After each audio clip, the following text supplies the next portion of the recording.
يازوني عند أملك بتشانني نالا ولا تقولوا ثلاثة انتهوا خيرا لكم إنما الله له واحدا ሶስት ወይንም ስላሴ አትበሉ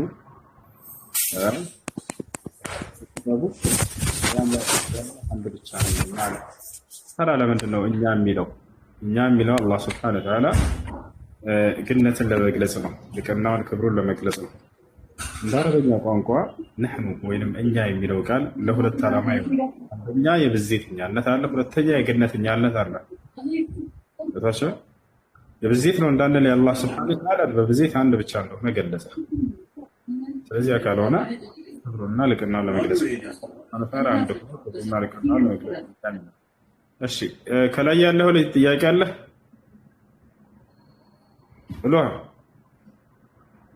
ሄሎ ናይስ ወሱ መልስልኝ በአላህ ፊርዓውን ልጅ አለው እንዴ ምን ይሰራልሃል ልጄ ጀነት ያስገባሃል ጀሃነም ያድናል ደጋገምት ይሄ ጥያቄ አቋርጠው ልጅ ኖራ ጎት ኖራ አክስት ኖሮኛ ምን አገባህ ስለ ፊርዓውን ልጅ አለው ተብሎ አልተገለጸው ለማንኛውም ይጉድ አገር ሌላስ ትልቅ ሀሳብ ጥያቄ ደጋግመው ነው የሚጽፈው ሰላም አለይኩም ወአለይኩም ሰላም ወራህመቱላሂ ወበረካቱ ሰላም አለይኩም አንድ ጥያቄ ነበረኝ አንድ ጓደኛ ነበረችኝ እሷ ደግሞ የሆነ ጊዜ በቅርቡ ወዳውን ተዋውቀን ከዛ ፌሬድ አለብኝ ስትለኝ በአራተኛ ቀኗ ተገናኘን ከዛ በኋላ እንደገና በሰባተኛ ቀኗ እኔ ኒካ አሳሰርን ከተገናኘን በኋላ በአራተኛ ቀኗ ማለት ነው ታው የዛን ቀን ኒካ አሰርን ከዛ በኋላ ግንኙነታችን ቀጠለ አሁን ላለፈው ከፋራ ምናልባት ያለበት ከፋራና ማድረግ ያለብኝ ነገር ለማወቅ ፈልጌ ነው እንትን ከተገናኘን በኋላ 3 ቀን ፔሪድ አይታለች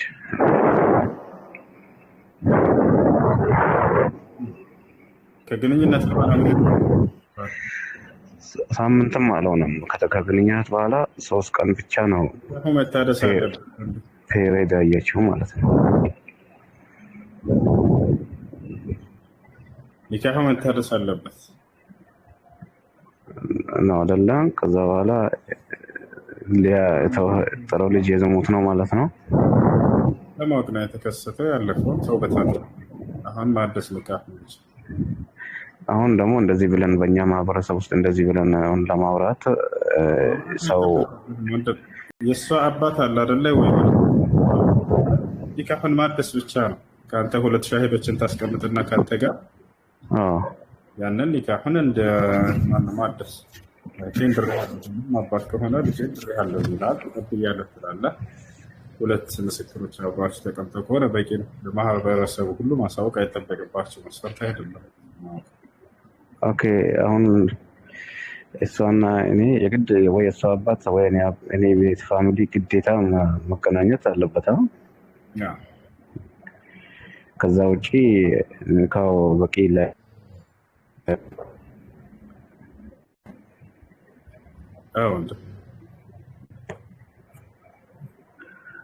እሺ ኦኬ ሰላም አለይኩም ጀዛከላሁ ኸይር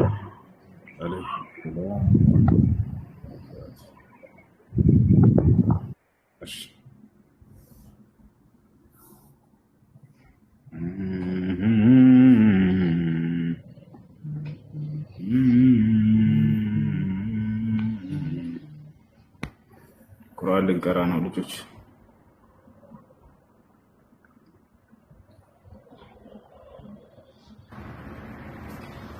بسم الله الرحمن الرحيم والنجم إذا هوى ما ضل صاحبكم وما غوى وما ينطق عن الهوى إن هو إلا وحي يوحى علمه شديد القوى ذو مرة فاستوى وهو الأفق الأعلى ثم دنا فتدلى فكان قاب قوسين أو أدنى فأوحى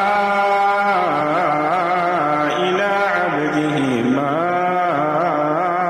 أوحى ما كذب الفؤاد ما رأى أفتمارونه على ما يرى ولقد رآه نزلة أخرى عند سدرة المنتهى عندها جنة المأوى إذ يغشى السدرة ما يغشى ما زاغ البصر وما طغى لقد رأى من آيات ربه الكبرى أفرأيتم اللات والعزى ومناة الثالثة الأخرى ألكم الذكر وله الأنثى تلك إذا قسمة ضيزى إن هي إلا أسماء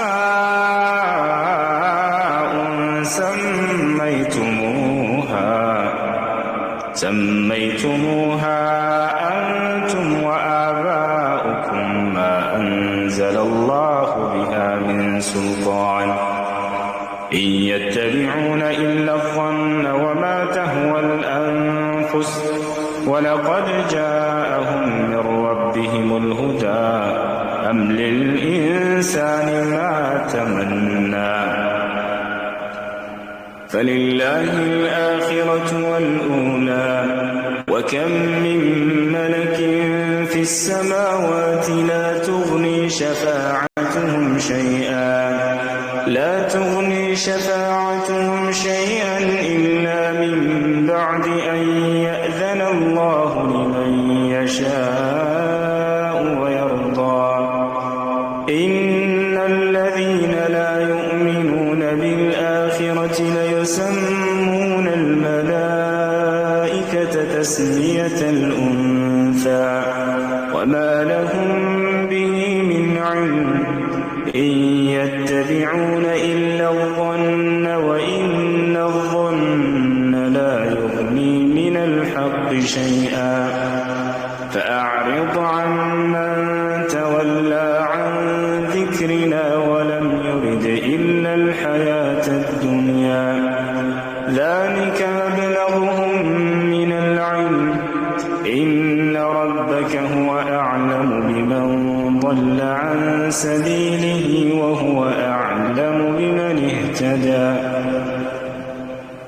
ولله ما في السماوات وما في الأرض ليجزي الذين أساءوا بما عملوا ويجزي الذين أحسنوا بالحسنى الذين يجتنبون كبائر الإثم والفواحش إلا اللمم إن ربك واسع المغفرة هو أعلم بكم إذ أنشاكم من الأرض وإذ أنتم أجنة في بطون أمهاتكم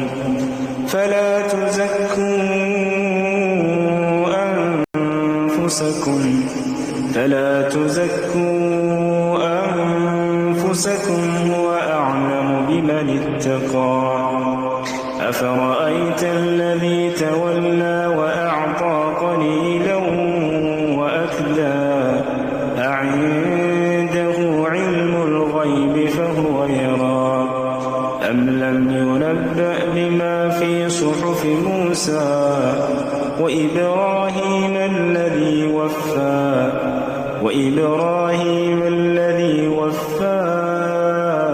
ألا تزر وازرة وزر أخرى وأن ليس للإنسان إلا ما سعى وأن سعيه سوف يرى ثم يجزاه الجزاء الأوفى وأن إلى ربك المنتهى وأنه هو وأضحك وأبكى وأنه هو أمات وأحيا وأنه خلق الزوجين الذكر والأنثى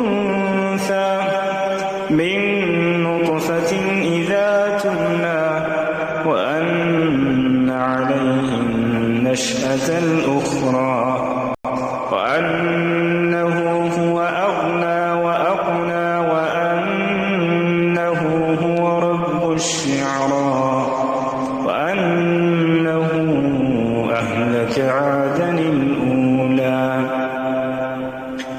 وثمود فما أبقى وقوم نوح من قبل إنهم كانوا أظلم وأطغى والمؤتفكة أهوى فغشاها ما غشا فبأي آلاء ربك تتمارى هذا نذير من النذر الأولى أزفت الآزفة ليس لها من دون الله كاشفة أفمن هذا الحديث تعجبون وتضحكون ولا تبكون وأنتم سامدون فاسجدوا لله واعبدوا بسم الله الرحمن الرحيم تبارك الذي نزل الفرقان على عبده ليكون للعالمين نذيرا الذي له ملك السماوات والأرض ولم يتخذ ولدا ولم يكن له شريك في الملك وخلق كل شيء فقدره تقديرا واتخذوا من دونه آلهة لا يخلقون شيئا وهم يخلقون ولا يملكون لأنفسهم ضرا ولا نفعا ولا يملكون موتا ولا حياة ولا نشورا وقال الذين كفروا إن هذا إلا إفك افتراه وأعانه عليه قوم آخرون فقد جاءوا ظلما وزورا وقالوا أساطير الأولين اكتتبها فهي تملى عليه بكرة وأصيلا قل أنزله الذي يعلم السر في السماوات والأرض إنه كان غفورا رحيما وقالوا ما لهذا الرسول يأكل الطعام ويمشي في الأسواق لولا أنزل إليه ملك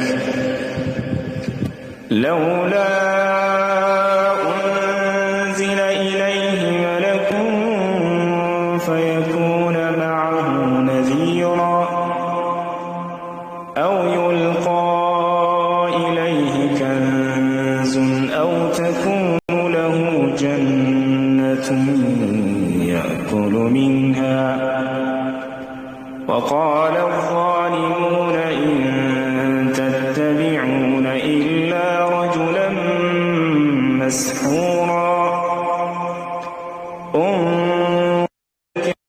الأمثال فضلوا فلا يستطيعون سبيلا تبارك الذي إن شاء جعل لك خيرا من ذلك جنات تجري من تحتها الأنهار تجري من تحتها الأنهار ويجعل لك قصورا بل كذبوا بالساعة وأعتدنا لمن كذب بالساعة سعيرا إذا رأتهم من مكان بعيد سمعوا لها تغيظا وزفيرا وإذا ألقوا منها مكانا ضيقا مقرنين دعوا هنالك ثبورا لا تدعوا اليوم ثبورا واحدا وادعوا ثبورا كثيرا قل أذلك خير أم جنة الخلد التي وعد المتقون كانت لهم جزاء ومصيرا لهم فيها ما يشاءون خالدين كان على ربك وعدا مسئولا ويوم يحشرهم وما يعبدون من دون الله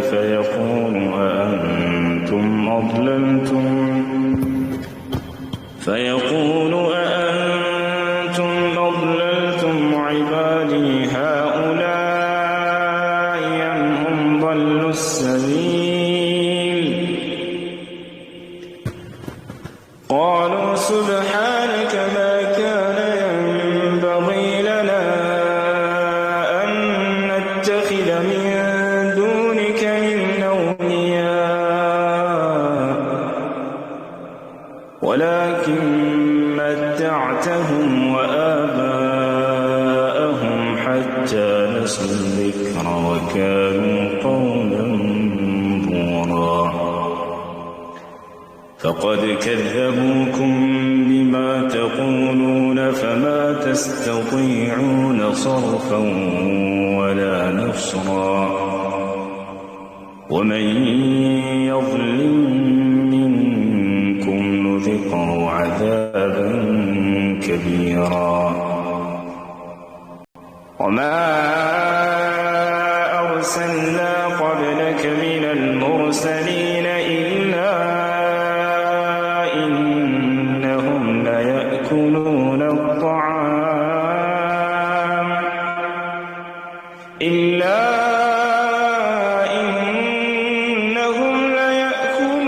الطعام ويمشون في الأسواق وجعلنا بعضكم لبعض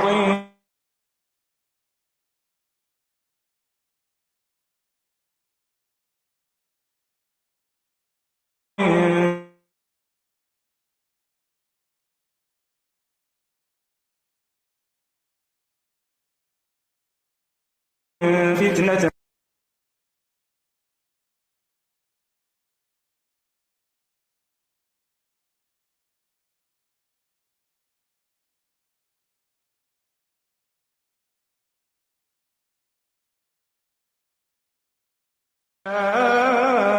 الملائكة لا بشرى يومئذ للمجرمين ويقولون حجرا محجورا وقدمنا إلى ما عملوا من عمل فجعلناه هباء منثورا أصحاب الجنة يومئذ خير مستقرا وأحسن مقيلا ويوم تشقق السماء بالغمام ونزل الملائكة تنزيلا الملك يومئذ الحق للرحمن وكان يوما على الكافرين عسيرا ويوم يعض الظالم على يديه يقول يا ليتني اتخذت مع الرسول سبيلا يا ويلتى ليتني لم أتخذ فلانا خليلا لقد أضلني عن الذكر بعد إذ جاءني وكان الشيطان للإنسان خذولا وقال الرسول يا رب إن قومي اتخذوا هذا القرآن مهجورا وكذلك جعلنا لكل نبي عدوا من المجرمين وكفى بربك هاديا ونصيرا وقال الذين كفروا لولا نزل عليه القرآن جملة واحدة كذلك لنثبت به فؤادك ورتلناه ترتيلا ولا يأتونك بمثل إلا جئناك بالحق وأحسن تفسيرا الذين يحشرون على وجوههم إلى جهنم أولئك شر مكانا وأضل سبيلا ولقد آتينا موسى الكتاب وجعلنا معه أخاه هارون وزيرا فقلنا اذهبا إلى القوم الذين كذبوا بآياتنا فدمرناهم تدميرا وقوم نوح لما كذبوا الرسل أغرقناهم وجعلناهم للناس آية وأعتدنا للظالمين عذابا أليما وعادا وثمود وأصحاب الرس وقرونا بين ذلك كثيرا وكلا ضربنا له الأمثال وكلا تبرنا تتبيرا ولقد أتوا على القرية التي أمطرت مطر السوء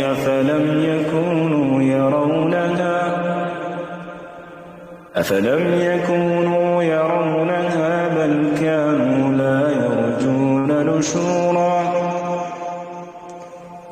وإذا رأوك إن يتخذونك إلا هزوا أهذا الذي بعث الله رسولا إن كاد ليضلنا عن آلهتنا لولا أن صبرنا عليها وسوف يعلمون حين يرون العذاب من أضل سبيلا أرأيت من اتخذ إلهه هواه فأنت تكون عليه وكيلا أم تحسب أن أكثرهم يسمعون أو يعقلون إن هم إلا كالأنعام بل هم أضل سبيلا ألم تر إلى ربك كيف مد الظل ولو شاء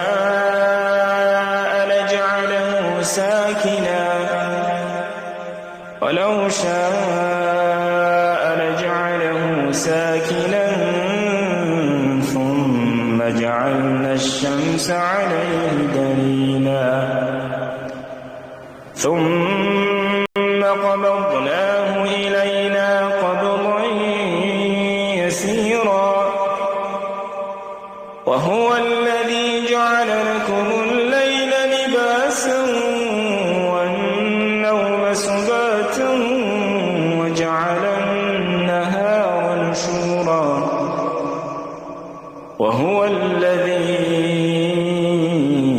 وأرسل الرياح بشرا بين يدي رحمته وأنزلنا من السماء ماء طهورا لنحيي به بلدة ميتا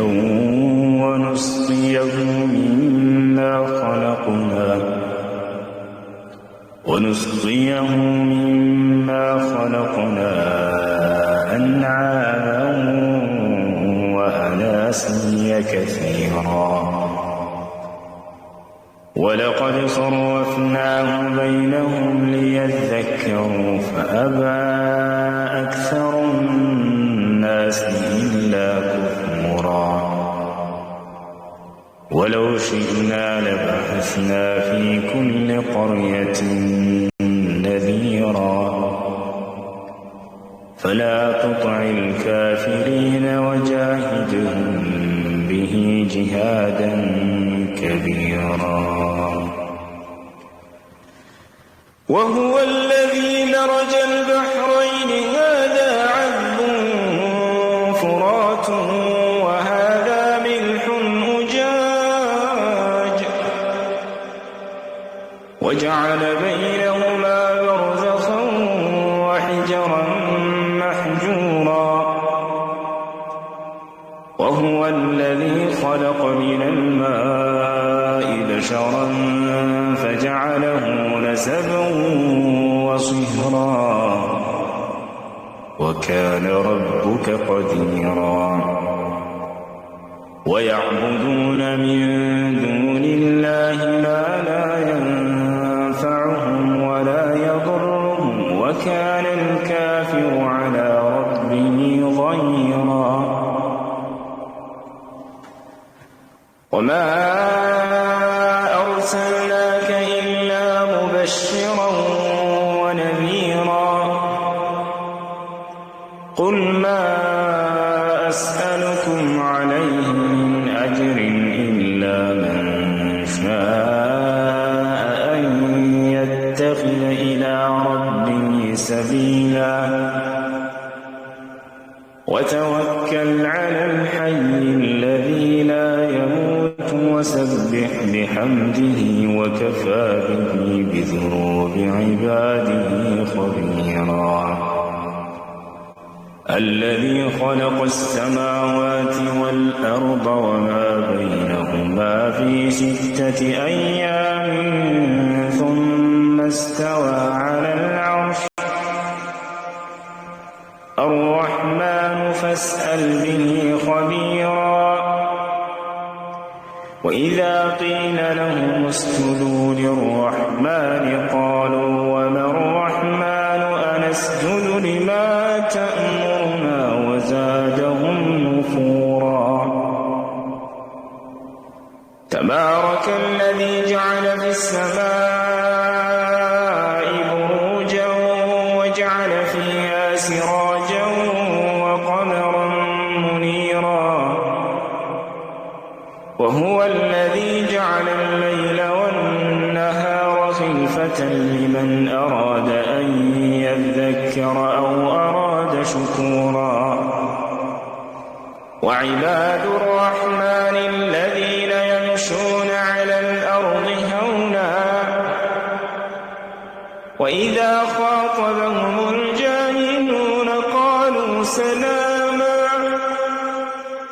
والذين يبيتون لربهم سجدا وقياما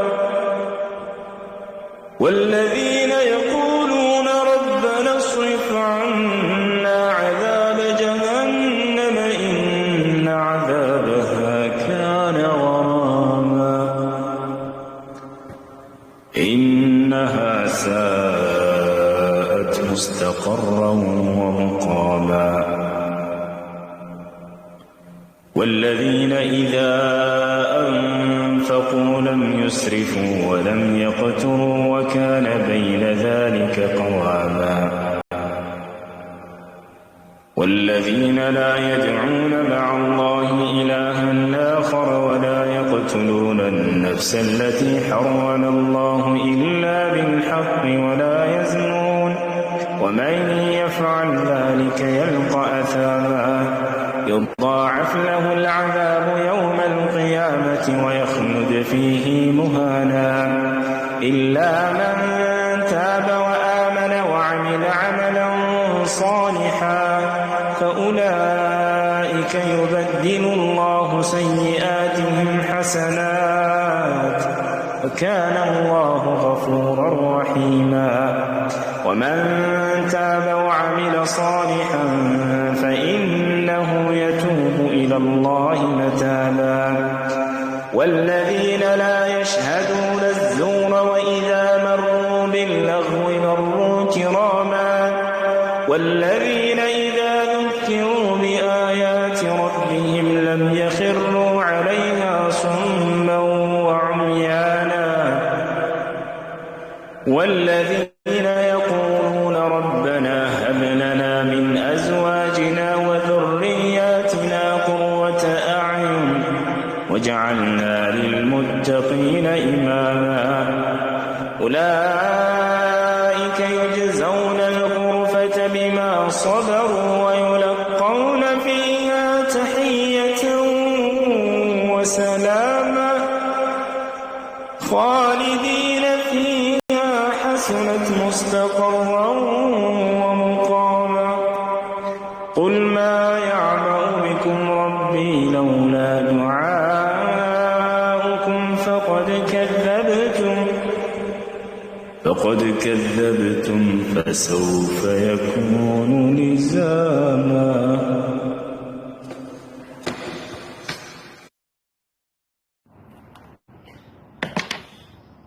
يا سلام.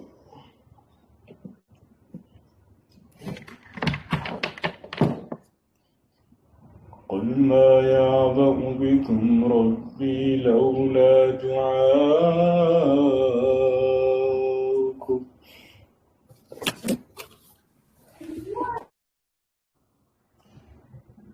فقد كذبتم فسوف يكون لزاما.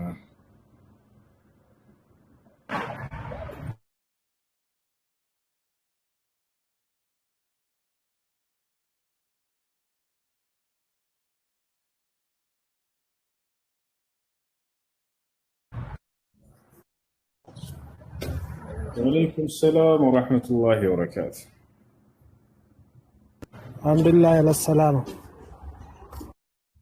الحمد لله. እንዴት ነው ኢትዮጵያና ዱባይ? አየሩ ወይዘሩ አልተንታታም? አሪፍ ነው አልሐምዱሊላህ። ማሻአላህ። እኔ ጥያቄ አለኝ በቤተሰብ ጉዳይ ሹራ ማድረግና ስለዛ ቤተሰብ አንስቶ እንደዚህ ችግር አለበት ምናምን ብሎ ማውራት ከሀሜት ነው የሚያዘው ወይስ እንዴት ነው? ችግሩን አንስቶ መወያየት በቤተሰብ ዙሪያ እንዴት ይታያል ከሸሪዓ? እዛ ሰውየው ባለበት ከፊት ለፊቱ ስህተቱን ማረም ወይንም እዛ ቤተሰብ ውስጥ እንጂ ወደ ውጭ ሊወጣ አይገባም። የቤተሰብ ሚስጥር ወደ ውጭ ሳይሆን ቤተሰቡ እርስ ለምሳሌ ወንድም ቢኖረኝና እህትና ወንድም ሆነን ስለሱ አንስቶ እንደዚህ ነው እንደዛ ነው ምን ማድረግ አለብን እዚህ ጋር ችግር አለበት ይሄ እንደዚህ ቢያደርግ ምናምን ብሎ የሆነ መመኘት ማለት ነው። እንዲህ ቢያስተካክል ነው እንደዚህ አይነት ችግሮች አሉበት ብሎ መወያየት ማለት ነው። ሰዎች ወደ ውጭ ማውጣት ይቻላል፣ እሱ ችግር የለም። ኦኬ ሹክራን። አብርሃም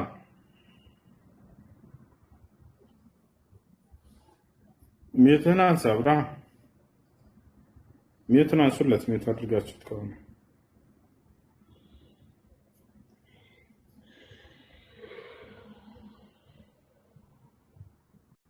እሺ። አብርሃም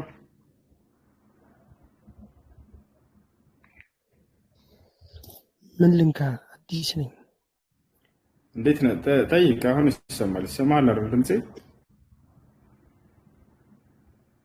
ይሰማኛል? እሺ። ጥያቄ ምንድን ነው? ጠይቅ።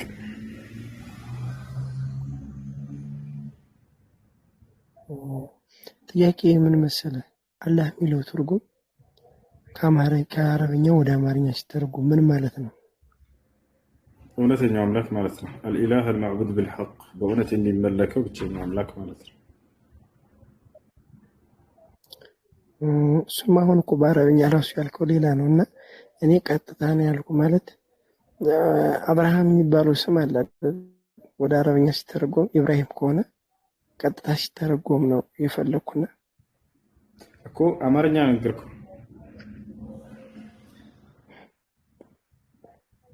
በእውነት የሚመለከው ብቸኛው አምላክ ማለት ነው። ምን አልክ? በእውነት የሚመለከው ብቸኛው አምላክ ማለት ነው። በእውነት የሚመለከው ማለት አሁን ኢባዳ የሚለው አይገባም ራሱ አረብኛው አይደለም። ኢባዳ ማለት አምልኮ ማለት ነው። እና በእውነት የሚመለከው ስትል እኮ ኢባዳን ከተትከው መሀል ላይ አሎ እሱ አምልኮ ማለት ነው። ኢባዳ ማለት ወይ አላህ ማለት አልኢላህ አልማዕቡድ ቢልሐቅ ይሄ የእርሱ ስሙ ነው፣ የአላህ ስሙ ነው። ትርጉሙ ምንድነው? በእውነት የሚመለከው አምላክ ማለት ነው።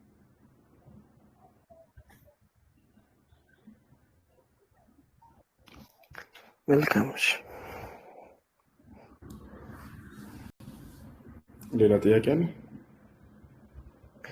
እንትን ላይ ምዕራፍ 18 ላይ ምስጋና ለዓለማቱ ጌታ ለዛ መጽሐፉን መጣመም ያላረገበት ሲሆን በባሪያው ላይ ያወረደው ይላልና ቁርአን ላይ ቁርአን የአላህ ቃል ነው ይባላልና ቀጥታ አሁን ተናጋሪው ሶስተኛ ሆነ። ገብቷል? አመስጋኙ እና ተመስጋኙ ሌላ ሆነ፣ የወረደለት ደግሞ ሌላ ሆነና ሶስት ሐሳብ ያዘና ተናጋሪው ማን ነው ብዬ ነው እንጂ ምስጋና ለዓለማቱ ጌታ ለዛ መጽሐፍን መጣመም ያላደረገበት ሲል ተናጋሪው ማን ነው ብዬ ነው እንጂ።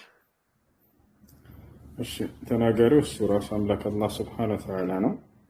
እሱን ማለት እንዳለብን ለእኛ እያሳወቀን እርሱን ቁርአንን ስለሰጠን ልናመሰግነው እንደሚገባው በዚህ እያስተማረን እየነገረን ነው። እኛ እንድንለው ነው።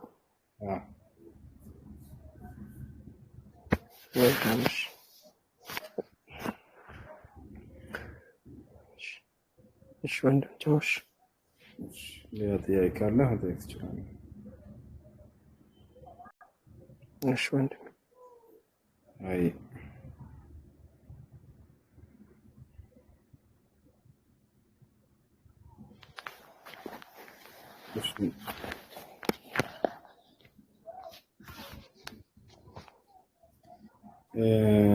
ገስት የገቡ ሰዎች ራስን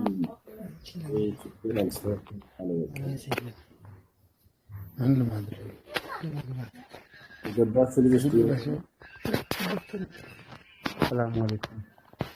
ወአለይኩም ሰላም ወራህመቱላህ። አንድ ጥያቄ ነበረኝ። እሺ ትንሽ ውስጤ እንትን ስላለው ነው። በረሱል ሰለላሁ ዐለይሂ ወሰለም ስም አላህን ብንጠይቀው ምንም ነገር አይከለክልም፣ ወይንም በእኔ ስም ብላችሁ ጠይቁት፣ በረሱል ሰለላሁ ዐለይሂ ወሰለም ብላችሁ ከጠየቃችሁ ምንም ነገር አይከለክልም የሚል ነገር አንድ ቦታ ላይ ሰምቼ ነው። እንዴት ነው ይሄ ነገር? ስህተት ነው። አላህ ስብሓነሁ ወተዓላ በቁርአን ላይ ወሊላሂ አልአስማኡል ሑስና ፈድዑሁ ቢሃ ነው ያለው። ለእኔ ለአላህ ጥሩ ጥሩ ስሞች አሉኝ፣ በእነርሱ ለምኑኝ ነው ያለው። በስሙ ነው የምንለምነው።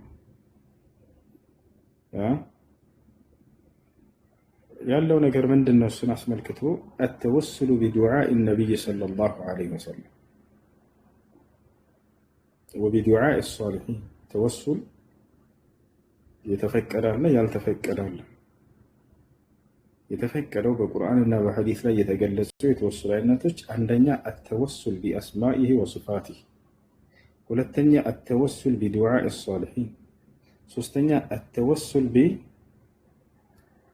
بإظهار الحال، التوسل كذلك بالإيمان، التوسل بالأعمال الصالحات. بالنزي توسل ما رجل. وأما التوسل بالأشخاص فهذا أمر لا يجوز. ولنبياتنا صلى الله عليه وسلم قامت وسويه هنا حديثنا بس زي اللي أنا سولته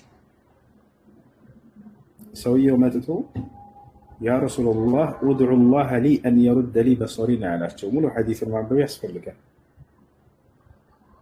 ይወቻ አንተ የአላህ መልእክተኛ ሆይ አላህ አይኔን እንዲፈውስልኝ ዱዓ ያድርጉልኝ አላቸው። ዱዓ ያድርጉልኝ አላቸው። ኢን ሽእተ ደዐውቱ ለከ አሉት ነብዩ ሰለላሁ ዐለይሂ ወሰለም ከፈለክ ዱዓ አደርግልሃለሁኝ አላህም አይንህን ይመልስልሃል አሉት።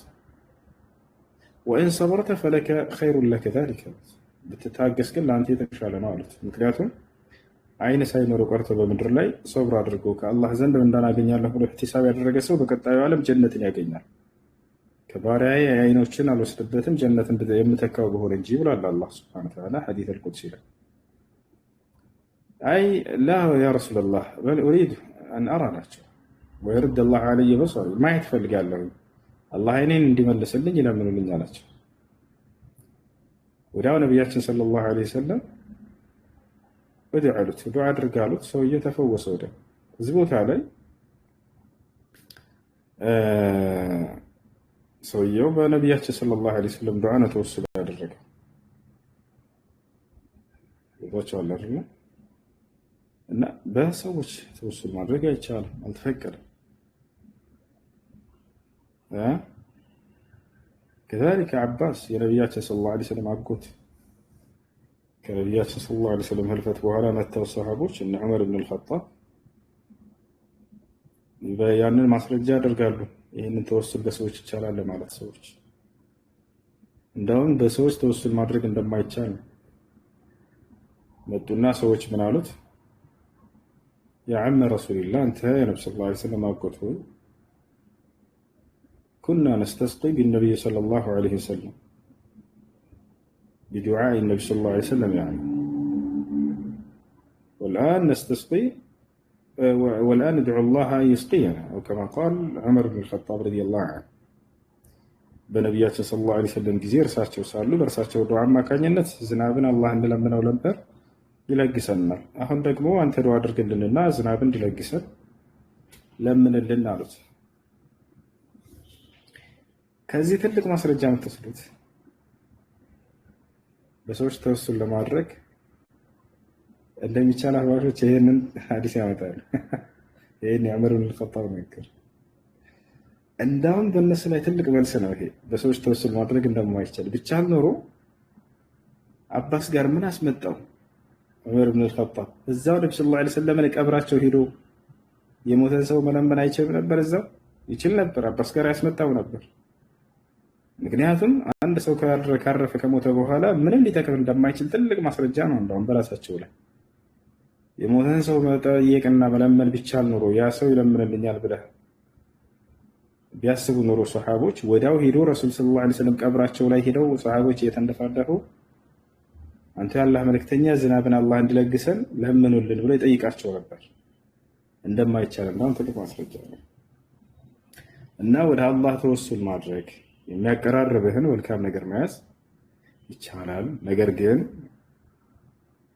አሁን በገለጽኳቸው አንደኛ በስሞቹ ወሊላሂ አልአስማኡል ሑስና ፈድዑሁ ቢሃ ይላል። ለእኔ ለአላህ ጥሩ ጥሩ ስሞች አሉኝ በእነርሱ ለምኑኝ አለ። አያ በስሞቹ አላሁመ ያ ገፉር እግፊር ሊ፣ ያ ረሒም እርሐምኒ፣ ያ ረዛቅ ፈርዝቅኒ። በዚህ መሰረት ማለት አንተ መሐሪ የሆንክ አምላክ ሆይ ማረኝ፣ አንተ አዛኝ የሆንክ አምላክ ሆይ እዘንልኝ፣ አንተ ለጋሽ የሆንክ አምላክ ሆይ ለግሰኝ።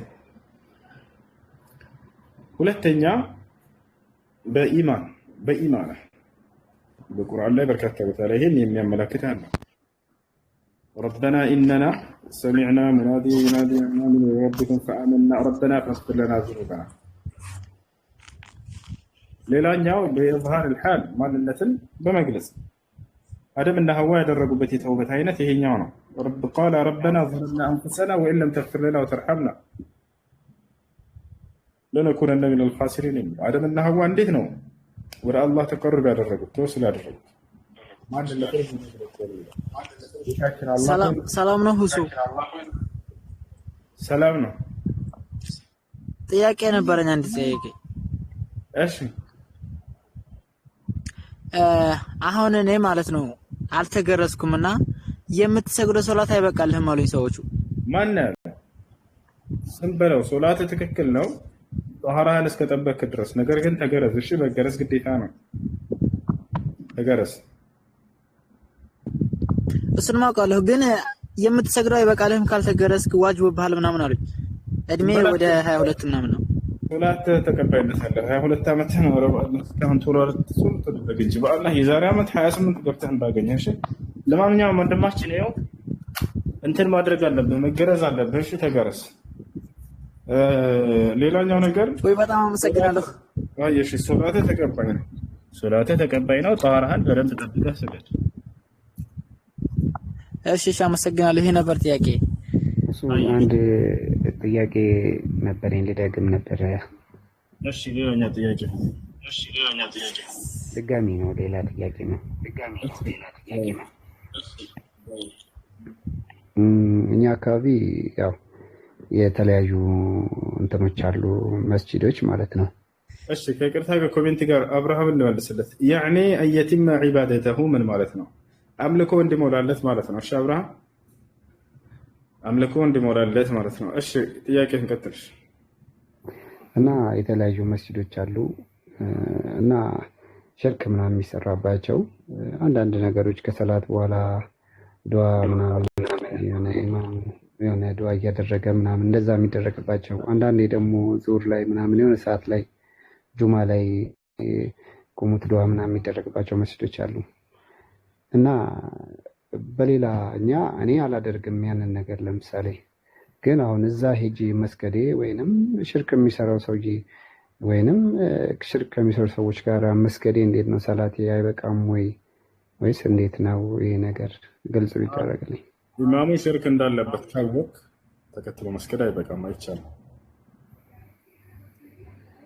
ሽርክ እንዳለበት ካወቅ ተከትሎ መስገድ በፍጹም አይቻልም። እሺ አመሰግናለሁ።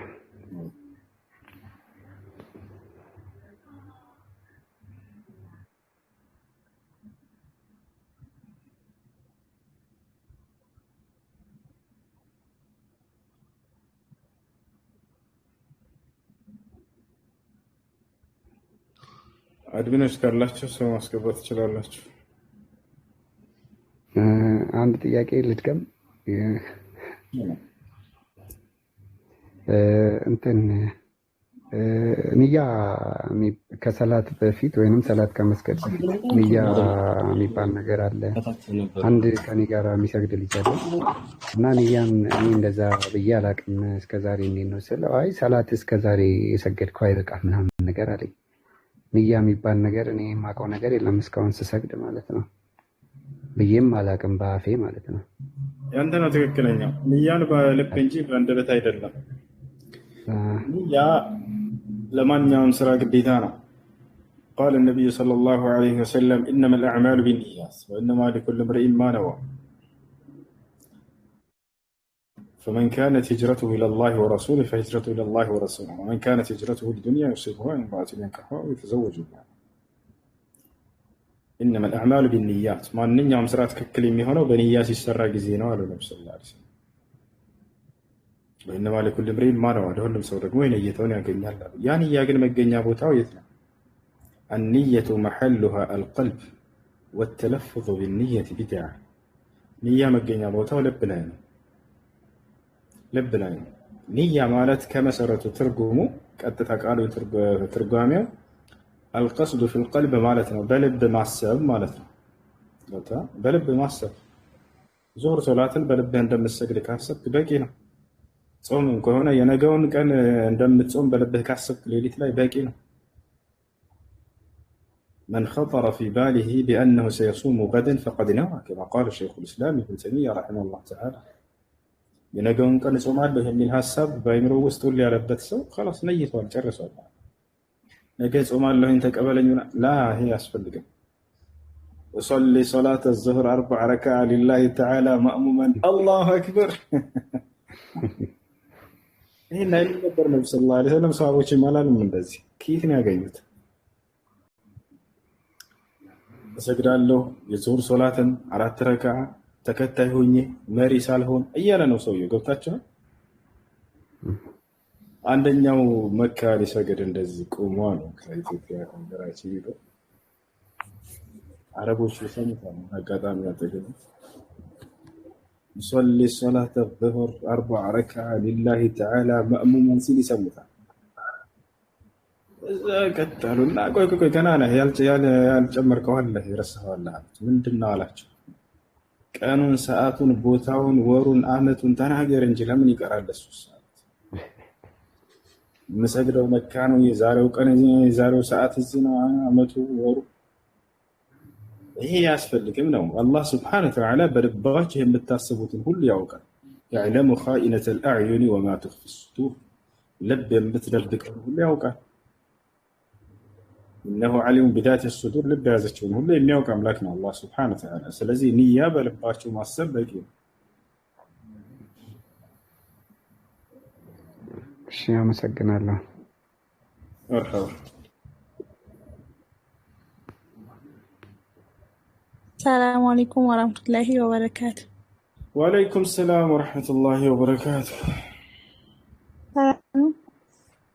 ዳኛ አልহামዱሊላህ እሺ ወንድሜ ሁሴን የጥያቄ ስለ ኒካህ ነው አባቴ አለ በሀያት ማለት ነው ግን ቤት ያለችው እናትዬ ናት የእናትዬን ወንድም አግብቼ ነበር የምኖረውና የአንድ ልጅ እናት ነኝ የዛሬ 3 አመት ከባለቤቴ ጋር ከላይ ይቻለው ስለያይ በተዳራችን መሃል ገብታ ያለያየችንና ያጣላችን እሷ ነበረችና ኑሮዬን አፍርሰሻልና አንቺም ታባቷ ጋር መውጣት አለብሽ አላት ከዛ ወጣለሁኝ ብላ እንዲሁን ይያለች መጨረሻ ላይ እኔ አባቷ ጋር ተቀምጬ ከአባቷም ከሷም ተግባብቼ እኔ ነኝ የምመልስልህ እሷን እኔ ከአባቷ ጋር ከወጣሁ መቼም አትመለስልህም ብላ ተቀመጣለች ልክ እንደ መያጆ ማለት ነው እኔ ሁሉ አላውቅም እንደማልመለስ ደጋግሜ ነግሬዋለሁ ከዛ ሆላይ እኔ ከኔላ ገባ ስል እንደዚህ ብለሽኝ ነውና የተቀመጥሽው መውጣት አለብሽ አላት ማለት ነው አባቴ በሰዓቱ ኑሮ ይፈርሳል ስላለ እኔ በፋጢማ ነገር አልገባም አንተ አፋታልኝ አላፍትናው ወስደህ ብሎ ለእህቱ ልጅ ይሄንን ቃል ተናግሯል ማለት ነው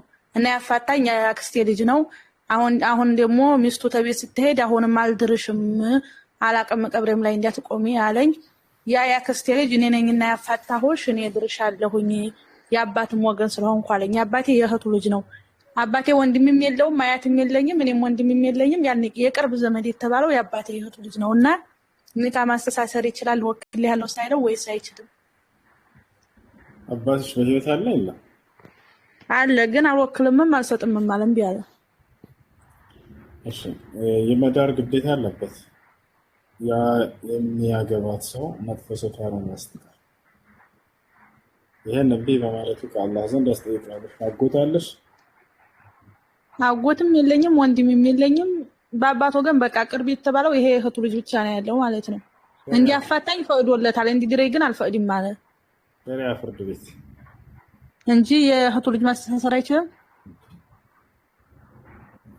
ማሽ ጀዛከላ ኸይር እሺ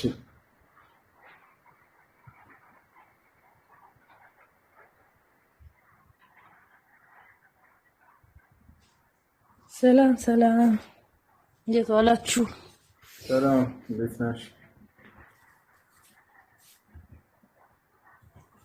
እግዚአብሔር ይመስገን ክርስቲያን መጠየቅ ይችላል ወይስ የሙስሊምና ነው ያለው ይችላል ትችላለሽ በቀደም ገብቼ ነበር አጋጣሚ ኔትወርክ ብብሎኝ ነው እንጂ አሁን ጥያቄ ያለኝ ነብይ መሐመድን የመጀመሪያው ወህይ ሲወርድላቸው በህልም ነበር ወይስ ጀብሪልን የመጣው በህልም ነው ወይስ እንደዚህ በአካል ነው ይሄን መጥል ጠይቅ ነበር ጅብሪል የመጣው በአካል በህልም ለምን በህልም ይላል ታዲያ እንግሊዘኛው እሱ መጀመሪያ ላይ ነው መለኮታዊ ራእይ ለነብያት ይገለጥ በብዙ መንገድ ይገለጣል አንደኛው በህልም የሚገለጠው የመለኮታዊ ራእይ አይነት ነው ለምሳሌ ልክ ለአብርሃም ልጅህን እረድ የሚለው ትዕዛዝ የመጣው በህልም ነው ልክ እንዲሁ የነብዩ መሐመድ ሰለላሁ ዐለይሂ ወሰለም ሐዲሱን ስታነብ ጊዜ መጀመሪያ ላይ የህልም ራእይ ነበር ሲገለጥላቸው ነበር እዛ በመቀጠል ደግሞ በሂራ ዋሻ ውስጥ ሳሉ በአካል ነው በህልም አይደለም መልአኩ ገብርኤል መጥቶ እሱ ራሱ ነው ያናገረው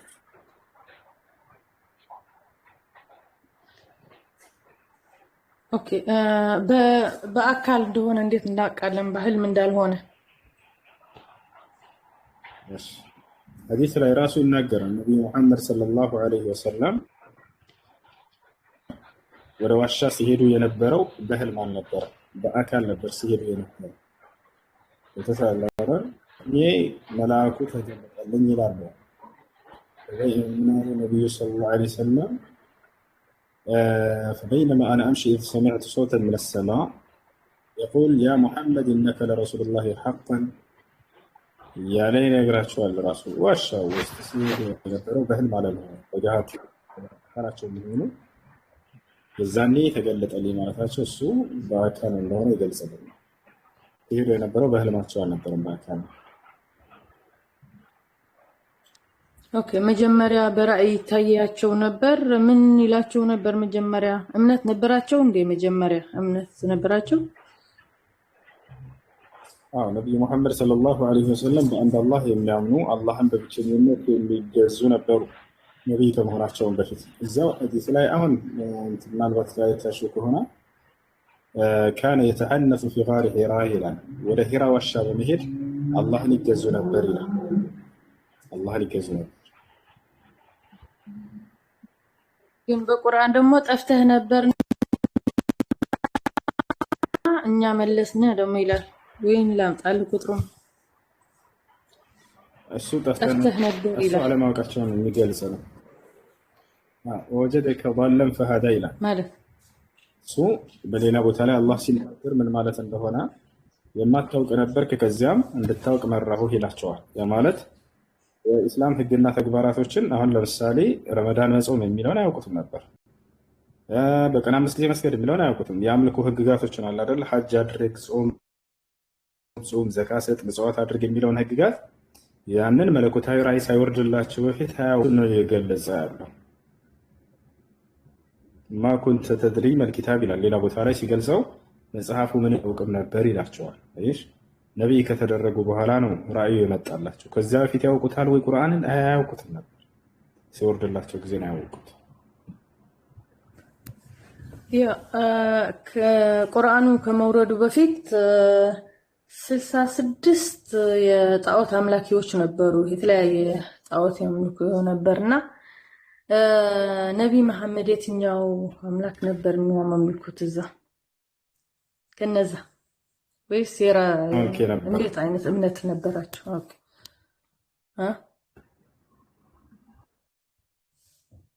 በርጣስ ሲያመልክ ነበር። 66 ጣዖት አምላኪ ነበሩ እዛ። 66 የጣዖት አምላኪዎች ነበር። 66 አምላክ ብሎ ጣዖት እና ነብዩ መሐመድ አላልኩም እዛ የሚያመልኩት የነበሩ ከነዛ የትኛው ነው የነበሩ የነብዩ መሐመድን አምልኮ? ለምሳሌ አባትና እናታቸው የጣዖት አምላኪ ነበሩ አይደል? እርግጥ አይደለም እንደዛ ምን የለም። ጣዖት አምላኪ ነበሩ ምን የለም። አይደለም እንደዛ። ኦኬ እምነት ነበራቸው አባትና እናታቸው? አቤት አሁን የመሐመድን ጨረሽ ስለ ወላጆቻቸው ጋር ሆነ የምትጠይቂው ጨረስን እሳቸው ነና ለሱ ነው እኔ ያልኩኝ የትኛው እምነት ነበር ከቁርአኑ ከመውረዱ በፊት ምን አይነት እምነት ነበርና አንድ አላህን ይገዙ ብዙ እምነት ስለነበር ሙሐመድ ሰለላሁ ዐለይሂ ወሰለም አንድ አላህ ነው እኮ ነብዩ ሙሐመድ ሰለላሁ ዐለይሂ ወሰለም አንድ አላህን ይገዙ ነበር። ሐዲስ ላይ ተገልጿል። كان يتحنث في غار حراء ብቻቸው ማለት ነው። ሂራ ዋሻ ውስጥ የሚሄድ ብቻቸው ሆኖ አላህን ይገዙ ነበር። ለዚያም ነው ከመካ ሰዎች ተገንጥለው ወደ ዋሻው የመሄዳቸው ሚስጥር ብቻቸውን አምላክን ለማምለክ ወደዛ ገንጠል ብለው ስንቅ ይዘው እየሄዱ ነበር። كان يتزود لذلك ይላል ለዚህም ይሰነቁ ነበር ይላል። ስንቅን ይዘው እናታችን ኸዲጃ ስንቅ ታዘጋጅላቸዋለች፣ ይዘው ይሄዳሉ። ከነዚህ ጣዖት ከሚያመልኩ ሰዎች ራቅ ገለል ብለው አላህን በብቸኝነት ለመገዛት ወደ ሂራ ዋሻ ይሄዳሉ። ያ ስንቅ እስኪያልቅ ድረስ አምልኮ ሰርተው ይመለሳሉ። ሌላ እንደገና ስንቅ ታዘጋጃለች። በዚህ መልኩ ነበሩ መጀመሪያ ላይ። ኦኬ እና ጀብሪል ሲታያቸው እንደ ሰው ነው ወይስ እንደ አካሉ ነው የታያቸው? እንደ አምላኩ እንደ መልአኩ? እንዴት ነው የታያቸው ሲመጣ? በሁለቱም መንገድ ይታያቸዋል። አንዳንዴ በሰው መጀመሪያ በሳሂህ 3 ያለው በመልአኩ በመልአኩ እንዴት ብሎ ታዲያ መጣ? በመልአኩ ከሆነ እኮ በጣም ትልቅ እኮ ነው የሚገልጠው ያለው ቁርአን። አዲስ ለዚያ ነው ገና ሲያዩት የደነገጠ ሰው ለዚያ ነው። አይሽ አይምሮአችን ራሱ የሚቀበለው ነገር ይሄን ግዙፍ ነገር አይተሽ የማታውቂውን ነገር ሰው ነሽና ብታይ ትደነግጫለሽ አይደለ? ለዚህ ነው ለመደንገጣቸው እንደውም ትክክለኛ ነብይ መሆናቸውን የሚያሳይ ነው። የሚያስወቅስ አልነበረም። ሰው ሆኖ በመጣበት ጊዜ ደንግጠዋል ወይ? በፍጹም አልደነገጡም። መልአኩ ግን ራሱን ማንነቱን ይዞ ሲመጣ ሲገልጹት ራሱ አሁን እንዳልሽው ወደ ሰማይ ቀጥ ስልም የሰማይን አጽናፍ ሞልቶታል አሉ። ግዙፍ ነው መልአኩ። ኦኬ ውስጥ የነበሩበት ደጅ ነበሩ ማለት ነው ነብይ መሐመድ ውስጥ አልነበሩ። መልአኩ ዋሻ ውስጥ ገብታ አይደለም እዛው ባለበት ነው ያናገረው አይደለም። እንደዚህ ነካቸው ምናምን ይላልና በጣም ምንድነው በአማርኛ ብዙ በጣም አጥብቆ ያዛቸው ምናምን ይላል። ለመንካት እርሳቸውን የግዴታ ዋሻዋ ውስጥ መግባት አይጠበቅበትም። አንቺ ውጭ ነሽ፣ ትንሽ የሆነ ነገር የሆነ አካልሽን ለክ አድርገሽ መጨበጥ ትችላለሽ፣ ትይሻለሽ። ልክ እንደዛ ነው። ኦኬ እዛ ውስጥ ገብቶ አይደለም እና እንደገና እንደሄደ ወደ ከድጃ ሲሄድ ደግሞ አሁንስ ይታያል ወይ ስትለው አው ያየሁት ነው አለና ለዛ ነው እኔ ደግሞ እንደ ሰው ታያቸው ይሆን ምናምን ብዬ አሰብኩኝ። ምክንያቱም ቤት ውስጥ ከኖረች እንዴት ብሎ ታያቸው በመልአኩ ብዬ ነው። ኦኬ አሁንስ ይታያል ወይ ምናምን ያልሽ እሱ እንደሱ የሚል የለም። ነገር ግን ከዚያ በኋላ ይተውታል ወይ ነብዩ ሰለላሁ ዐለይሂ ወሰለም? ያው ያዩታል። በአካልም በራሱ ማንነቱ መጥቶ ያዩታል። ልክ እንዲሁ በሰው እየተመሰለም ይመጣል ያዩታል። በሁለቱ መንገድ ይመጣል። መልአኩ ገብርኤል ለነብዩ መሐመድ ሰለላሁ ዐለይሂ ወሰለም በሁለቱ መንገድ ይገለጣል። አንዳንዴ ትክክለኛ የተፈጠረበትን የመልአክ ይዘቱን ይዞ ይመጣል። አንዳንዴ ደግሞ ዲህያ አልከልቢ የሚባል ሱሐባ እርሱን መስሎ ይመጣል። ቁጭ ብሎ ያወራል።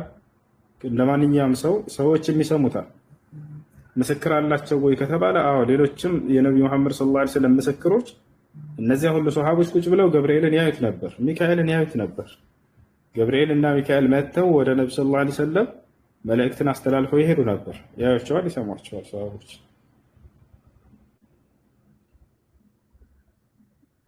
ኦኬ ያ አመሰግናለሁ። ግን አንድ የመጨረሻ ሌላ ጥያቄ ነበረኝ ፈቃደኛ ከሆንኩ ጊዜ ካለ። እሺ በሱራ 2 ቁጥር 248 ታቦት ይላልና ምስሉ ገባኝ። ታቦት የሚለው ታቦት ሳይሆን ታቡት ነው የሚለው ሳጥን ለማለት ነው። ሳጥን እንጂ ምንድነው ሳጥኑ? በጣም ጥሩ። እንግዲህ አላህ ሱብሓነሁ ወተዓላ በእስራኤል ምድር ላይ ነቢያትን ሲልክ እንደነበር ነግሮናል። በእስራኤል ምድር ላይ አላህ ሱብሓነሁ ወተዓላ በርካታ ነቢያትን አስነስቷል። እነ ያዕቁብ ከዚያ በኋላ እስከ ዒሳ ድረስ ያሉ እስራኤላውያን ነቢያቶች አላህ ራሱ እንደላካቸው ይገልጽልናል። በሆነ ጊዜ ላይ እስራኤላውያኖች ጂሃድ እንዲያደርጉ ይታዘዛሉ። ጠላት ሊያጠቃቸው ሲመጣ ጊዜ አላህ ራሳቸው ተከላከሉ አላቸው። የዛኔ ጂሃድ ለማድረግ መሪ ያስፈልጋልና መሪ ያስፈለገ። በጊዜው የነበረውን አንድ ነቢይ ከአላህ ዘንድ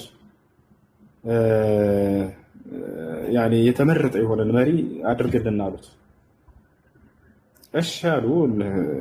ይህ ነቢይ ጠየቁ አላህ ሱብሓነሁ ወተዓላ። አላህ ሱብሓነሁ ወተዓላም ጣሉት የሚባልን ሰው ከመካከላቸው መረጠላቸው። ጣሉት የሚባልን መሪ አድርጌላቸዋለሁ አላቸው። ሲያዩት እነዚህ ሰዎች እስራኤላውያኖች ይሄ ሰው ደሃ ነው፣ ምንም የሌለው ነው፣ እንዴት ይሄ በእኛ ላይ ይሾማል ብለው ሊቃወሙ ፈለጉ። አንድ ሙሉ ቁርአኑ ላይ አነብላቸዋለሁ። ቃለ ኢነላህ አስጠፋሁ ዐለይኩም አላቸው። ይሄ ነቢይ እንግዲህ አላህ ከመካከላችሁ በእናንተ መካከል ይሄን ሰውዬ መርጦታል፣ ንጉሥ አድርጎላችኋል፣ መሪ አድርጎላችኋል አላቸው። ወዛደሁ በስጠተን ፊል ዒልሚ ወልጅስም፣ እውቀትና ተክለ ሰውነትም ልክ እንዲሁ ጠንካራ የሆነ አላህ ሱብሓነሁ ወተዓላ የቸረው ሰው ነው። ከዚያ በኋላ ይህን ሰው ከአምላክ ዘንድ ለመመረጡ ምልክት እንሻለን አሉ። አሁን አስተውይ፣ እዚህ ጋር ከአላህ ዘንድ ለመመረጡ የሚያረጋግጥልን አንድ ምልክት አሳየን አሉት። ከዚያ በኋላ ይህ ነቢይ አላህን ጠየቀ። ምልክት ይሻሉ አንተ እንደመረጥከው ይህንን ንጉሥ በመካከላቸው አድርገህ እና አንድ ምልክት ስጣቸው ብሎ ጠየቀ። ከዚያም በኋላ አላህ ስብሓነሁ ወተዓላ ይህ ንጉሥ እኔ እንደመረጥኩት ምልክት እንዲሆናችሁ ሳጥንን መላእክቶች ይዘውላችሁ ይመጣሉ አላቸው። ወቃለ ለሁም ነቢይ ታቦት እኮ ነው የሚለው።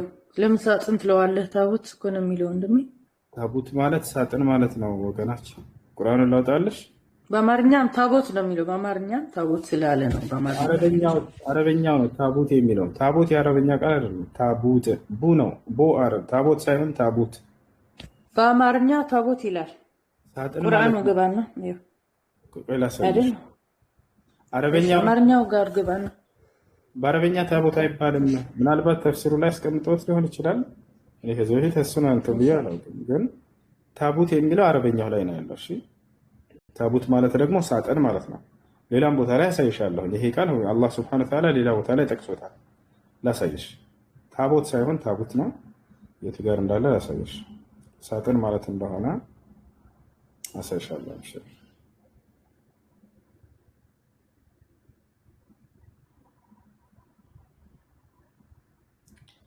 فلما فصل طالوت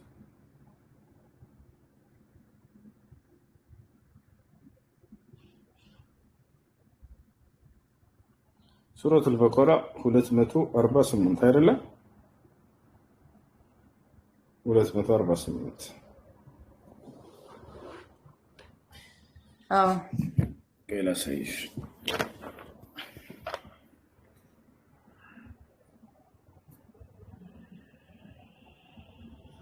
ሳጥን ነው የሚለው እኮ ግን ሁሴን ላጣላት አንዴ እያየችው እንዲሆንላት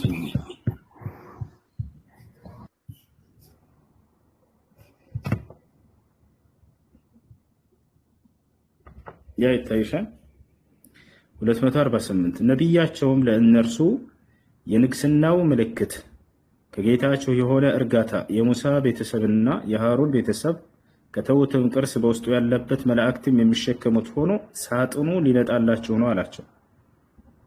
ሳጥን ነው የሚላየሽው ስለ ሳጥን እንጂ ያወራ በአረብኛ ታቡት ይላል፣ በዚህ ደግሞ ሳጥን። ኦኬ ሌላም ቦታ ላይ አለ። ከፈለግሽ ይሄ ቃል ታቡት ብሎ አላህ የጠቀሰው እናሳይሽ። ደግሞ ሌላ ቦታ ላይ አሁንም ልክ እንዲሁ ሳጥን ብሎ ነው የሚያስቀምጠው። ሱረቱል ቀሶስ ላይ አላህ ሱብሓነሁ ሳጥኑን ነው መላእክትን የሚሸከሙት። ሳጥኑን የሚሸከሙት መላእክት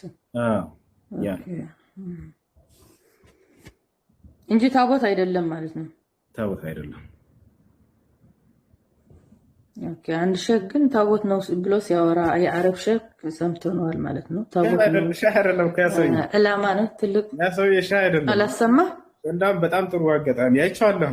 ፌስቡክ ላይ ማነው ቲክቶክ ላይ የሆነ በቃ ነጭ ገጀለብያ መልበስ ባህላቸው ነው አረቦች። ቆይ አንድ ጊዜ አውቃለሁ አይሰላየሁት ነው አይቻለሁ። ሰዎች ልከውልኝ ነበር። በዚህ ላይ እንደውም ቪዲዮ ስራ ሁሉ ብለው ነበር። እኔ ቪዲዮ መስራት እንደዚህ ስለሆንኩ ነው ሙዳር ወጣልኝ መስራት እና ለማንኛውም ንገራችሁ ሸህ አይደለም። ነጭ ጀለብያና ጥምጣም መልበስ የአረቦች ባህል ነው። ምናልባት አረብ ሀገር አልኖርሽ ሊሆን ይችላል አላውቅም እንጂ አረብ ሀገር ከኖራችሁ ምንም ከሃይማኖት ጋር አያይዘውም። ይሄን ነጭ ጀለብያ መልበስ የአረቦች ባህል ነው። አንደኛ ሸህ አይደለም። ሁለተኛ ይሄ ሰው ታሪክ ነው እየተናገረ ያለው። ታሪክ ደግሞ እውነትም ይሁን ውሸትም ዝም ብለህ ልትናገረው ትችላለህ። ገብታችኋል አይደል? ያኛው አሜሪካ ያለው ሰው ደግሞ ዝም ብሎ የመተርጎም ስራ ነው የሚሰራው። ተረጎመ፣ ያኛው ተናገረ። ታሪክ ምንም ከእምነት ጋር እያያይዘው እየተናገሩ አይደለም። ገብታችኋል አይደለ? አታቡት ብሎ በቁርአን ላይ ያስቀመጠው ምንድን ነው ከተባለ ሳጥን ነው። በሌላ ቦታ ላይ ደግሜ ላሳይሽ ነበር። አላህ ሱብሓነሁ ወተዓላ በሱረቱል ቀሶስ ላይ የሙሳ ዓለይሂ ሰላምን እናት ልጁን የፈርዖን ሰራዊቶች የሆነ ነገር እንዳያደርጉብኝ ብለሽ ከፈራሽ በሳጥን ውስጥ አስቀምጪውና ባህር ላይ ላኪው ይላታል። አየሽ፣ አሁን እዚህ ሳጥን ለሚለው ቃል የተጠቀመው ታቡት የሚለውን ቃል ነው። ከተሻለ አይደለ? አሃ ሙሳ የተኛበት እናቱ ያስቀመጠችበት ታቦት ውስጥ ነበር ማለት ነው። ታቦት አይደለም። አታቡት ሳጥን ማለት ነው። መላእክቶች ያንን ሳጥን ይዘው መጡ። ለመመረጡ ምልክት አገኘን። አሁን ወዲያው ወደ ስራቸው ሄዱ፣ አለቀ፣ ወደ ጀሃዳቸው። እና ታቡት የሚለው ቃል ሳጥን ለማለት እንጂ በክርስትናና በይሁድ እንደሚታሰበው ታቦትን ለማለት አይደለም። እሺ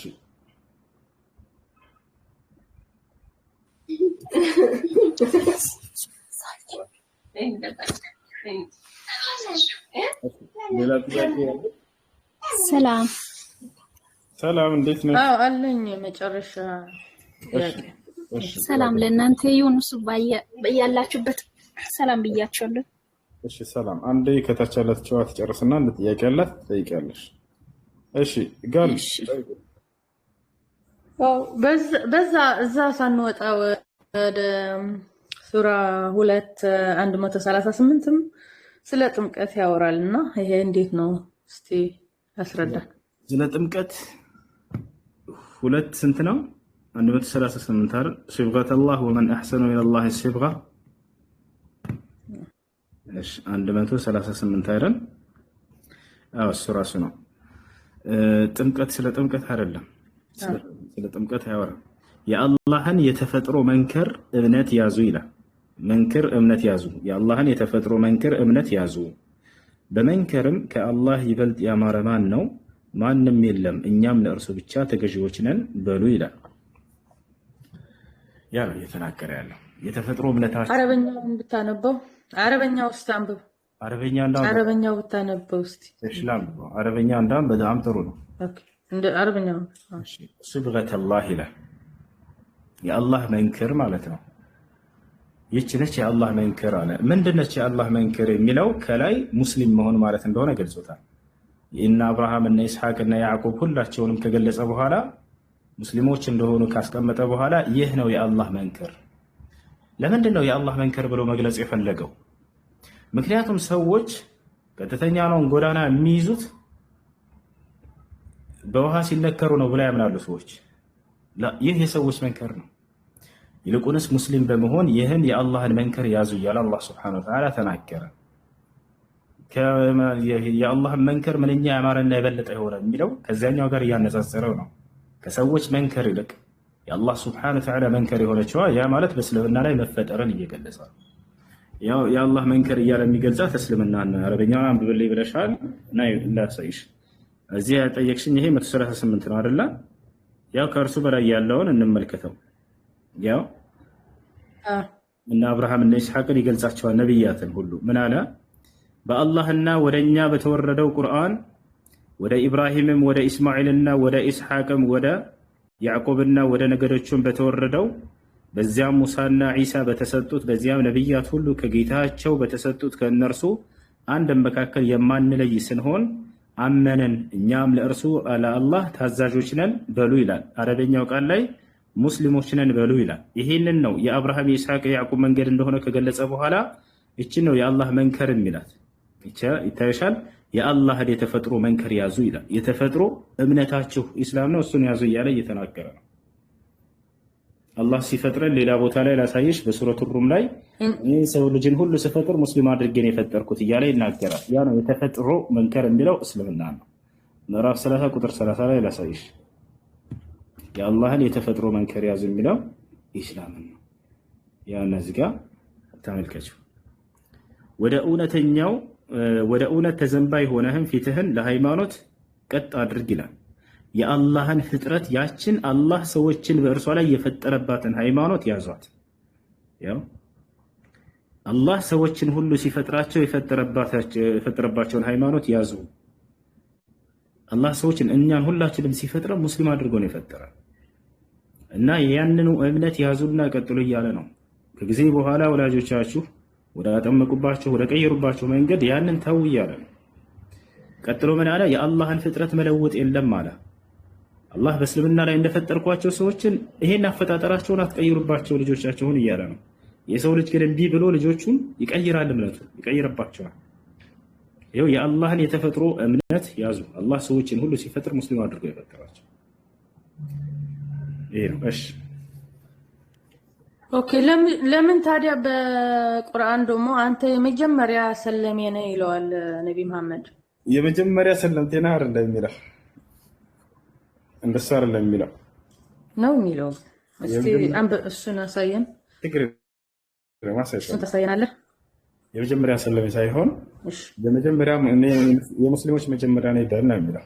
የእስልምና መጀመሪያ ሳይሆን የሚለው የሙስሊሞች ነው የሚለው። ከሰዎቹ አንጻር ነው። አንጻራዊ መጀመሪያነት የሚባል አለ፣ ጥቅላዊ መጀመሪያነት አለ።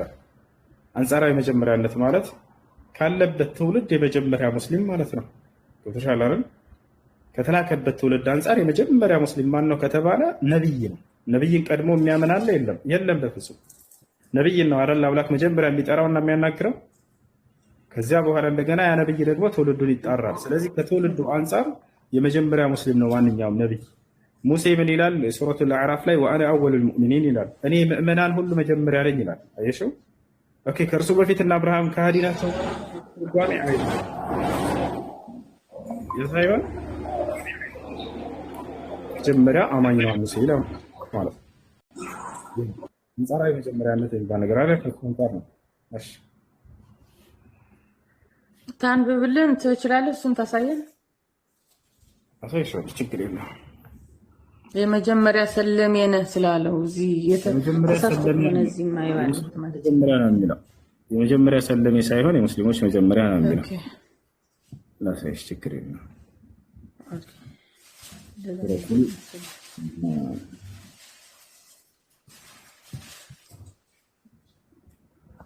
ይሄ ኮፍያ እንዴት ነው? የመጀመሪያ የሙስሊሞች መጀመሪያ የሚሆን ላሳያቸው።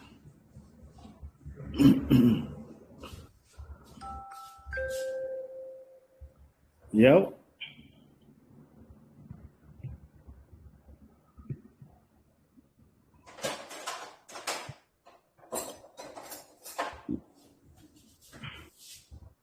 አሁን ተከታታይ ከ161 ጀምሬ ላንብብልሽ። እኔ ጋር ነሽ? እኔ ጌታዬ ወደ ቀጥተኛው ምን አለ? እኔ ጌታዬ ወደ ቀጥተኛው መንገድ ትክክለኛን ሃይማኖት ወደ እውነት ተዘንባይ ሲሆን የአብርሃምን መንገድ መራኝ ይላል። ያ ሰላም፣ ያው የአብርሃምን መንገድ መራኝ አሉ። ያ መንገድ እስልምና የአብርሃም መንገድ ነው። ተመልከች፣ የአብርሃምን መንገድ መራኝ ካሉ በኋላ እርሱም ከአጋሪዎቹ አልነበረም በል አላቸው። ቀጥሎ አሁን እዚህ ጋር ነው ስግደቴ መገዛቴም ህይወቴም ሞቴም ለዓለማቱ ጌታ ለአላህ ነው በል አላቸው። ቀጠለ፣ ያው ለእርሱ ተጋሪ የለውም፣ በዚህም በማጥራት ታዘዝኩ፣ እኔም የሙስሊሞች መጀመሪያ ነኝ በል አለ። የመራቸው የትኛውን መንገድ ነው ከተባለ የአብርሃም መንገድ እያለ ገለጸው። የእስልምና የአባታቸው የአብርሃም መንገድ ነው። በሌላ ቦታ ላይ የአባትህ የአብርሃም መንገድ ነው እያለ ይገልጻል። አዎ አብርሃም ብሎ እዚህ ጋር ያነሳው ያው የአብርሃምን መንገድ መራኝ። ይህ እስልምና የእነ አብርሃም መንገድ ነው። የአብርሃምን መንገድ ነው የሰጣቸው አላህ። እና ታችኛውስ ምን እናድርገው ወንድሜ? ምን እናድርገው? ታችኛውስ ያው ይሄ እኔ መጀመሪያ ሰለሜ ነው የሚለው እኔ ሙስሊሞች መጀመሪያ ነኝ በልና እሱ ነው። ይሄ ከትውልዳቸው አንፃር አንጻራዊ መጀመሪያነት ነው። ከትውልዳቸው አንፃር እኔ ከሙስሊሞች እኔ ሙስሊሞች መጀመሪያ ነኝ የሚለው ከትውልዳቸው ምን ማለት ነው? ያው አንጻራዊ ከትውልዳቸው አንፃር ሁሉም ነብይ ከትውልዱ አንፃር የመጀመሪያ አማኝ ይባላል። ከጥቅል ግን አይደለም። ከጥቅል ከተባለ ከእርሱ በፊት ያው አብርሃምም ሙሴም ሁላቸው ሙስሊሞች እንደሆኑ ቃል በቃል በቁርአን ላይ ያሳይሻለሁ። ጥቅላዊ መጀመሪያና አንጻራዊ መጀመሪያ አለ። ተሻለ አይደል? ያ ነው። አሁን እዚህ ጋር ይሄን ከራሴ እንዳይሆን ላሳይ፣ ችግር የለም። ተፍሲሮች ጋር እንዳለ ይሄንን አሁን ያሁኑን ቦታ ከፍቼ ላሳይ። ከተፍሲሮች ጋር ላውጣና ላሳይሽ። ዋና አወሉል ሙስሊሚን ያው ለምሳሌ እዚህ ብንመለከት ምን ይላል? ያሁኑ አንቀጽ ማለት ነው። ወደ አማርኛ ቀይራ አሳይሻለሁ። ከህዝቡ አንፃር ነው የመጀመሪያ የተባሉት። ላ ሸሪከ ለሁ ፊ ኡሉሂየቲሂ ወላ ፊ ሩቡቢየቲሂ ወላ ፊ አስማኢሂ ወሲፋቲሂ وبذلك التوحيد الخالص أمرني ربي جل وعلا وأنا أول من أقر وانقاد لله من هذه الأمة. أيش؟ أنا مجمرة مسلمة كزيج كتولد أنصار مالتنا كزيج كتولد أنصار إلى لو دام الناس كي غير مش كتكل كترقم يا ونا كتولداتشو أنصار كحزب أنصار እንደሆነ ይሄ ሁሉም ተፍሲሮች ጋር ታገኙታላችሁ።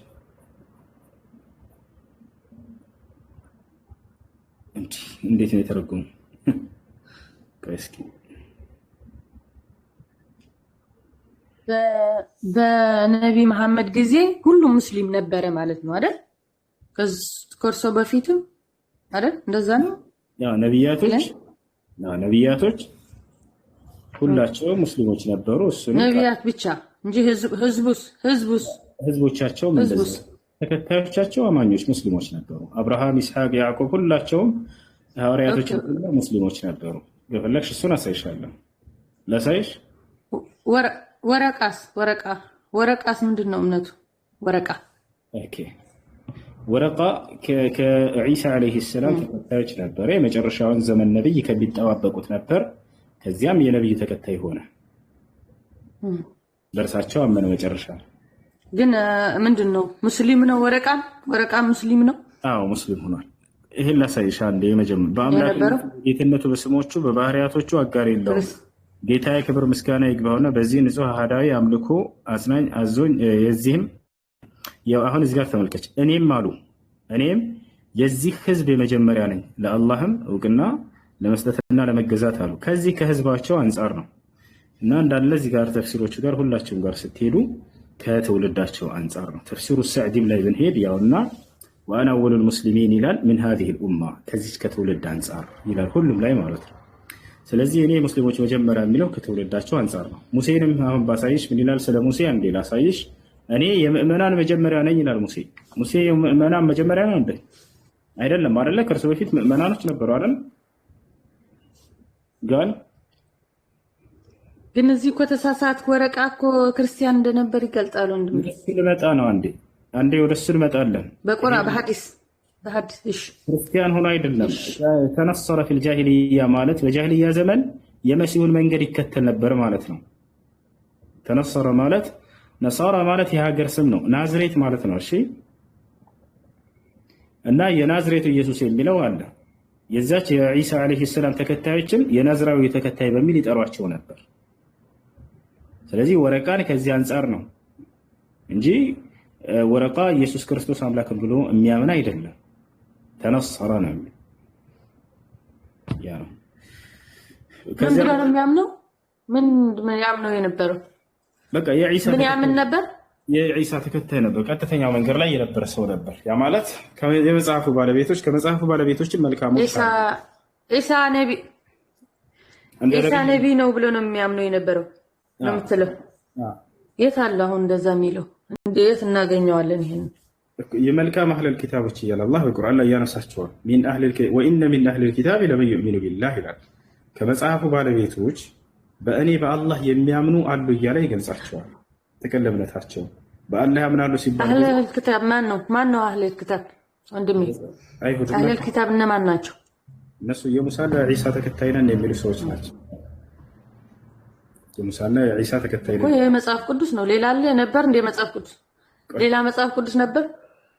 አሁንም በጣም በርካታ መጽሐፍ ቅዱስ ናቸው ያሉት የሚጋጩ። እሱ ሳይሆን አሁን እዚህ ቦታ ላይ አህለል ኪታብ የሚለው አላህ በቁርአን ላይ ለሁለት ከፍሎ ነው የሚያቸው። ገብቶሻል አይደለ? በትክክለኛው መንገድ ላይ የነበሩ መልካሞች አህለል ኪታብ ብሎ የሚጠራቸው አሉ። እነሱ የመጨረሻው ዘመን ነብይ ይመጣል ብለው ሲጠባበቁ የነበሩ የሙሳና የዒሳ ተከታዮች አሉ።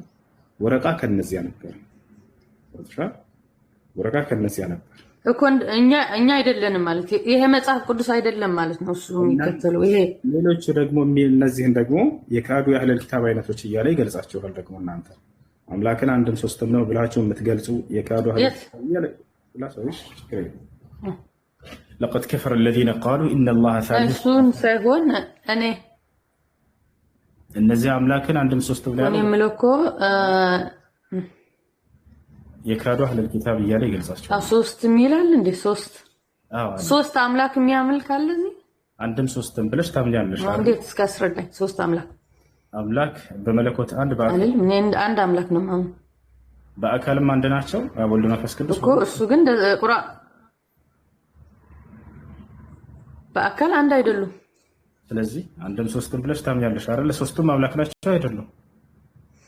አምላክ ግን እኔ ግን ሶስት አምላክ ብያለሁ። አንድ አምላክ ነው ማለት ሶስቱም አምላክ ናቸው ብለሽ ታምኛለሽ አታምኚም? ኦኬ አላም ሶስቱም አምላክ አይደሉም፣ አንድ ነው አምላክ። ሶስቱም አምላክ አይደሉም። አብም ወልድም መንፈስ ቅዱስም ሶስቱም አምላክ አይደሉም። እንደዛ ነው የሚመስለው። አንተ ሶስቱም አምላክ ያምናሉ ብለህ ነው እንደ ቁርአኑም ታምነው አንተ? አይ አንዴ ተረጋጊ። አብም ወልድም መንፈስ ቅዱስ ሶስቱም አምላክ ናቸው አይደሉም? አይደሉም፣ አንድ አምላክ ነው። ግን አንድ አምላክ በሶስት ይገለጣል። አልጠየኩም። እሱ በስንት ይገለጣል ሳይሆን ሶስቱም አምላክ አይደሉም እንዴ? አብም ወልድም መንፈስ ቅዱስ እኮ ሶስት አምላክ አይደሉም? አይደሉም? እንደዛ ነው የምታምነው አንተ? አይደሉም። ቁርአን ተሳስተዋል። ቆይ ወደ ቁርአን አንተም ለምን ትሳሳታለህ? አንተ እሱም ቢሳሳት ችግር አለ። አንቺ ስርዓት ያዥ። አሁን ወደ ቁርአኑ ፍቺና አንቺ እምነት እያወራን ነው። አብም ወልድም መንፈስ ቅዱስም አምላክ አይደሉም? ሶስቱም አምላክ አይደሉም እንዴ? ሶስት አምላክ አይደሉም፣ ግን አምላክን በሶስት ይገለጻል። በሶስት አድርገን እንገልጸዋለን። አይገባ አምላክ ሶስት ነው አልጠየኩም። ሶስቱም አምላክ ናቸው አይደል? አምላክ ሶስት ነው አልከኝ ብዬ እኮ ነው። አላልኩም። እነሱ አብም ወልድም ሶስት አምላክ የለም አልኩህ። እኔ ደግሞ አልጠየኩም። አብ ወልድ መንፈስ ቅዱስ ብለሽ ታምኛለሽ አይደለ? አንድ አምላክ አንድ አምላክ ናቸው። ስንት አምላክ ብዬ አልጠየኩም። መቼ ስንገልጻቸው በሶስት እንገልጻ አልጠየኩም። እኔ ስንት አምላክ በቁርአኑ ግን ሶስት ይላል። እንደ ቁርአኑ የምትናገር ቁርአኑ እንደዛ ይላል። ቁርአኑ ምን ይላል መሰለ? ሶስት አምላክ ታመልካላችሁ ይላል። ለምን እንደዛ እንደሚሉ ምን ልንገርህ ጋር ነው እንደሱ የሚለው ነው። ቁርአን ግን ለምን እንደዛ ትልቁ ላይ እኮ ለምን እንደዛ እንደሚል ደግሞ እነግርሃለሁ። አሁን ችግር የለብኝም። ከከፍ ሶስት አምላክ ያለበት ነው እንጂ አለ በቁርአን እኮ አልኩህ። አሳይና ውጪ የለም ነው የምትለው? አዎ የለም። አሳይኝ። ያው መክፈት ከቻልኩ እንጂ አሳይኝ እኮ አልከኝ እኮ አሁን እኮ ስትለኝ ነበር። አሁን እኮ አልከኝ፣ ግን እኔ ግን መክፈት አልችልም። ከፈችና ያው ትልቁ ላይ አድርጌ አስበል። ተረጋጋ። እኔ መክፈት አልችልም። ቪዲዮን የለኝም። ፍላወርስ ገብቶሃል? በቃ እኔ አውጣልሽ። አንተ ግን አሁን እንደዛ ስትለኝ ነበር። ደራፍና ቁጥሩና አውጣልኝ። የቱ ጋር አውጣ? ቆይ አንድ የጠብቀኝ በል ፈልገው። እኔ በቁርአን ያለው ችግር የለውም እስከ ትንሣኤ ቀን ድረስ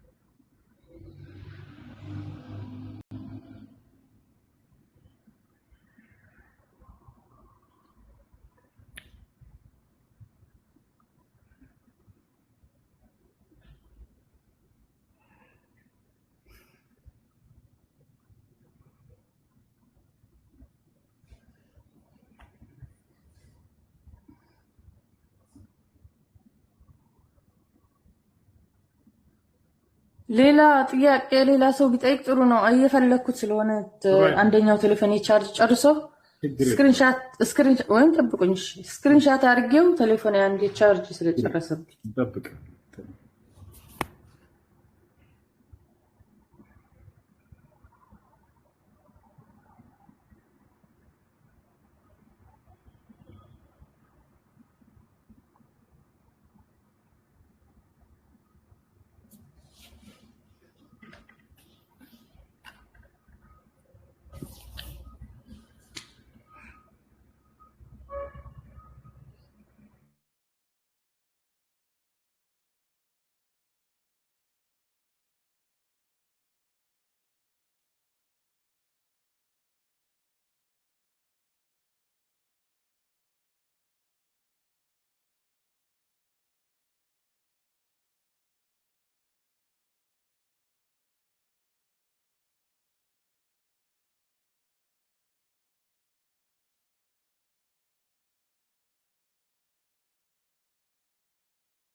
እኛው ነው በደንብ የማውቀው እንደውም ያይለም አንብበው ውስጥ በማን በአረበኛ አንብብልሽ እስቲ በአረበኛው አንብበው እሺ لقد كفر الذين قالوا إن الله ثالث ثلاثة وما من إله إلا إله واحد وإن لم ينتهوا عما يقولون ليمسن الذين كفروا منهم عذاب أليم يو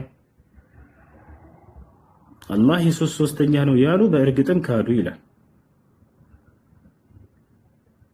علاش يا مندن سوست يالنو አሁን ሶስት ብለሽ አታቋርጭ እሱን አይደለም የሶስት ሶስተኛ ነው ያሉ ነው የሚለው አንቺ ግን ያልሽን ሶስት አምላክ ታመልካላችሁ ብሎናል ቁርአን ኦኬ እኔ ላስረዳ እና ሶስት አምላክ ነው የሚለው በቁርአኑ ሁሉም አንተ አሁን ብትለው ችግር ይሁን ግን እኔ ላስረዳ ለምን ሶስት እንዳለ እኔ ያስረዳለሁ ችግር አና ለምዚህ የላሰ ድሮ ወይ ሳታስረጅ በፊት አሳይኝ ሶስት አምላክ ታመልካላችሁ የሚለው አልኩ አንዱ ነው አልከ አላህ አንድ ነው እነዛ ሶስት ግን አለ ሶስት ምንድነው እሺ ምናምን ሶስት አይለም የሶስት አንብብልኝ ሁሉም አንብብልኝ የሶስት ሶስተኛ ነው የሶስት ሶስተኛ ነው የሚለው እንጂ ምንድነው የሶስት አዎ አሁን እሱን ላስረዳሽ እሱን እና አምላክ አንድ ነው ያለ ነው ታች እኮ አንድ ነው አለ ብዬ ነው አዎ ከነበብክልን አዎ አንድ ነው የሚለው አላህ አንድ ነው አዎ እሱን ላብራራልሽ አሁን እዚህ ጋር የሶስት ሶስተኛ ሲል ጊዜ አብ ወልድ መንፈስ ቅዱስ ከሶስቱ የሥላሴ አካል አንዱ የሥላሴ አካል አምላክ ነው የምትሉት እሱ ስተት ነው ሁለቱ ሳይሁ የሉበትም ጭራሽ እኔ አንዱ ብቻ ነኝ እያለ ነው ገብቶሻል አይደል አብ ወልድ መንፈስ ቅዱስ ባንቺ ላስረዳሽና እንደኛስ መቼ ሶስት አለን አንድ ነው እኛ ምናምነው እኮ መቼ ሶስት አለን ነው እኔ አላህ ያቅም እኛ አንድ አምላክ እንደምንል ወይ እኔ አልኩት እኔ ወይ አንዴ አሁን ስለ መለኮቱ አይደለም አንድ እያወራ ያለው የሶስት ሶስተኛ የሚለው ስለ መለኮቱ አይደለም ስለ አካሎቹ ሁሉ እየገለጸልሽ ነው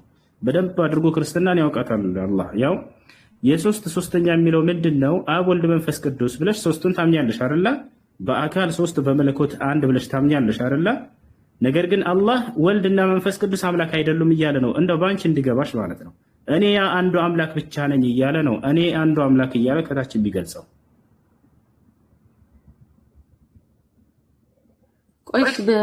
ቆይ በትግርኛው ላንብበውና እመጣለሁ እሺ ቆይ አንድ ደቂቃ አንድ ቢያብሽር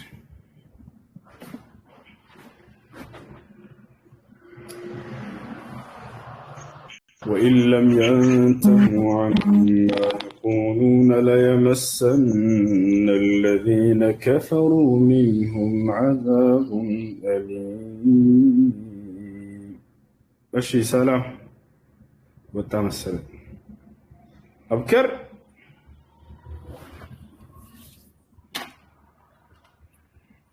أبكر عليه ورا أبكر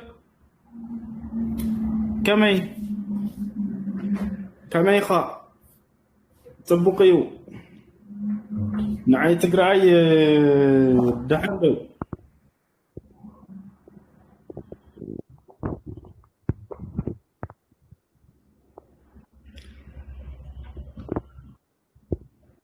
بنيام سلام ነው እንዴት ነህ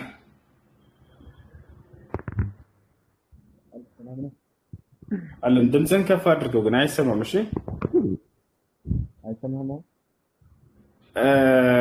የሆነ ደበቅ ብሏል ትንሽ ከፍ ብታደርገው ድምፅህን ጥሩ ነው እንደማመጥ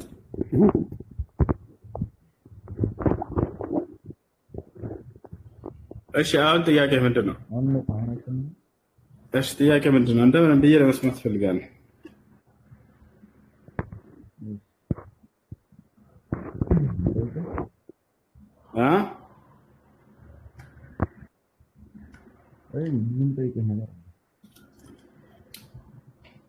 ድምፅህ ወላሂ አይሰማም ተመልሻለሁ ወንድሜ እሺ ተመልሰሻል ተመልሻለሁ አዎ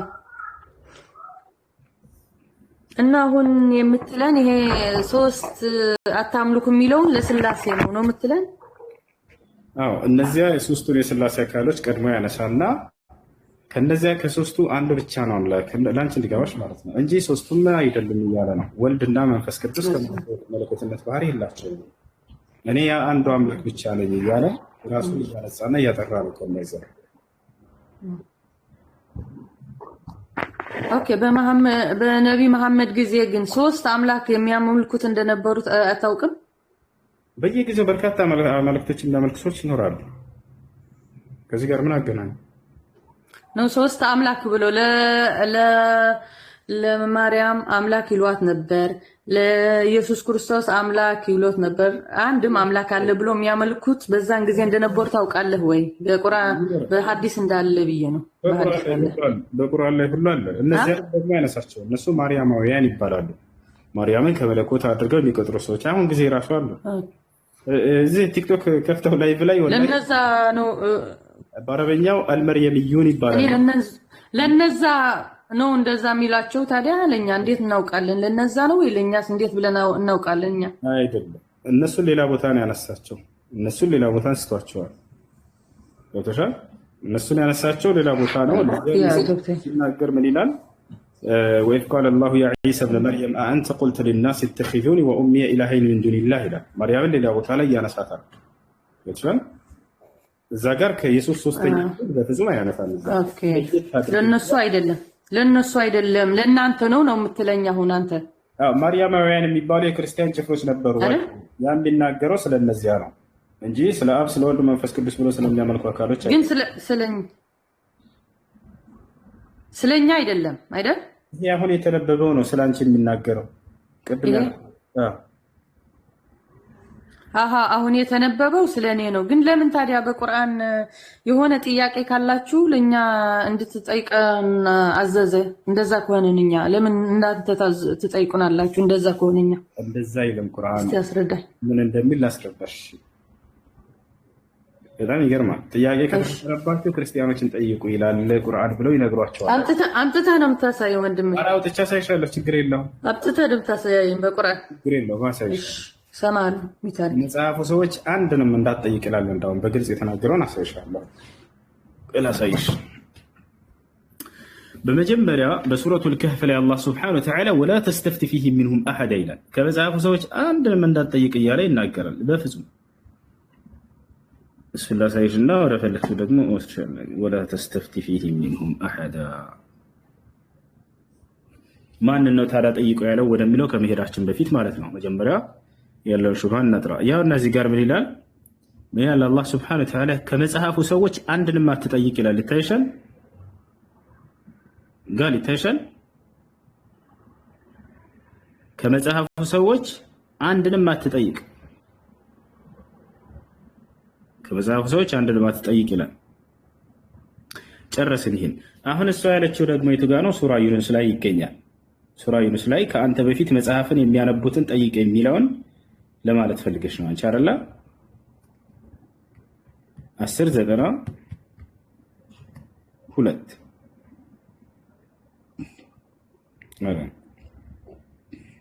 ያው 10:94 ጋር ከኔ ጋር ነሽ። አንድ ሚዩትሽን አልሽው።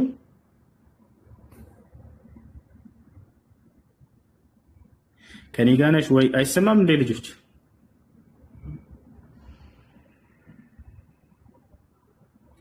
ይሰማቸዋል? ድምጼ ይሰማል ወንድሜ? አሎ አዎ ያው እዚህ ጋር ምን ይላል? ወደ አንተም ካወረድነው በመጠራጠር ውስጥ ብትሆን እነዚያን ከአንተ በፊት መጽሐፉን የሚያነቡትን ጠይቅ ይላል። አይሻርላ ይህ ነው ከአንተ በፊት መጽሐፍን የሚያነቡትን አለ እንጂ ክርስቲያኖችን ጠይቅ አይደለም የሚለው። ታዲያ ከአንተ በፊት ነው በዘመኑም ስላሉ ሰዎች አይደለም የሚያወራው፣ ወይንም ከእርሱ በኋላ ስለመጣችሁ ስለእናንተም አይደለም የሚያወራው። ከአንተ በፊት የሚለውን አስምሪበት። ከአንተ በፊት ይላል። ማናቸው ከእነርሱ በፊት ያሉትን ጠይቅ የተባለው ከተባለ አላህ በሱረቱ ዙኽሩፍ ላይ ከአንተ በፊት የላኳቸውን መልእክተኞችን ጠይቅ ይላል። ስለ ነብያቶች ነው የሚያወራው አስለም። አሁን ሌላ ቦታ ላይ ሲፈታው ይሄን ላሳይሽ። ነብያቶችን መልእክተኞችን ጠይቅ ይላቸዋል። ነገር ግን ነብዩ ሰለላሁ ዐለይሂ ወሰለም አንጠይቁም ሁላ። ምክንያቱም ከሁሉም በላይ እውቀትን ስለተቸሩ እርሳቸው ያስተምሯቸው እንጂ እንዳው ነቢያቶችን አያስተምሯቸውም። ማንኛውን አሳይሽ ወስአል መን አርሰልና ምን ቀብሊከ ሚን ሩሱሊና ይላል። ከአንተ በፊት የላኳቸውን ነቢያቶችን ጠይቅ ይላል። ለነቢያቶቹ ነው ጠይቅ የሚለው። የት አሉ እነሱ? አልሞቱም እንዴ? አሉ ወደሱ የሉማ። እንዴት አድርጎ ይጠይቃል? አስነስቶላቸዋል። ኢየሩሳሌም የሚገኘው ቤተል መቅደስ የለም። እዚያ በሄዱ ጊዜ ነብዩ መሐመድን ሰለላሁ ዐለይሂ ወሰለም ቀደምት ነቢያትን ሁሉ አስነሳላቸው። እነ ሙሴን እነ ሃሩንን ሁላቸውንም አግኝተዋቸዋል። ስለነሱ ነው የሚናገረው።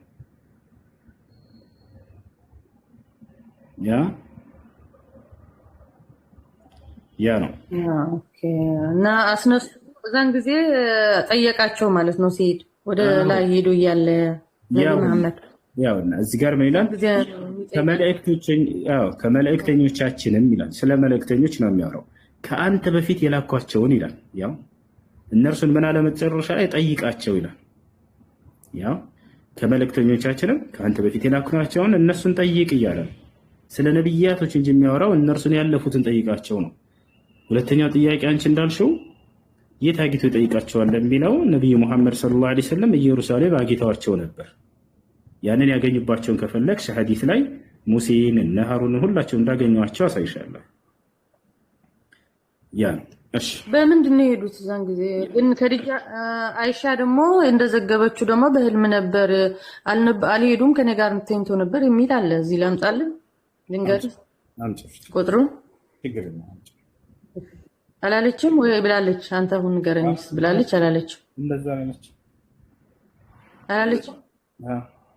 እሺ አመጣልሃለሁ። ቆይ በይ ምንም ልፈልገው። እሺ ኮሜንት ላይ በምንድን ነው የሄዱት የሚለውን አንድ ክርስቲያን ልጅ በአህያ ነው ይላል። ላ ኢየሱስ ነው በአህያ የገባው ወደ ኢየሩሳሌም። ነብዩ ሰለላሁ ዐለይሂ ወሰለም በአህያ አይደለም። ከመጽሐፍ ላሳየህ።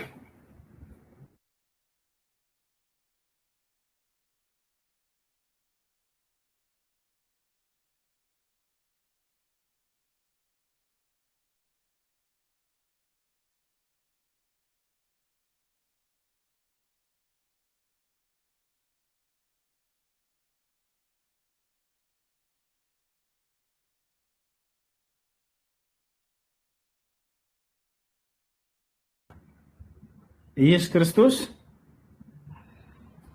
አህያ ዘብቶ የገባ ኢየሱስ ክርስቶስ ነው። እኛ እሱን ዝቅ ለማድረግ አይደለም። አህያ ላይ መዝባት ችግር የለውም። ነገር ግን በአህያ ሄደው ኢየሱስ ክርስቶስ ነው ወደ ኢየሩሳሌም ሲገባ ጌታ ሰውና አላሳየህ። አንድ ጊዜ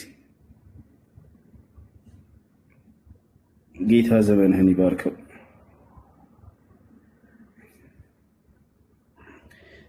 ያ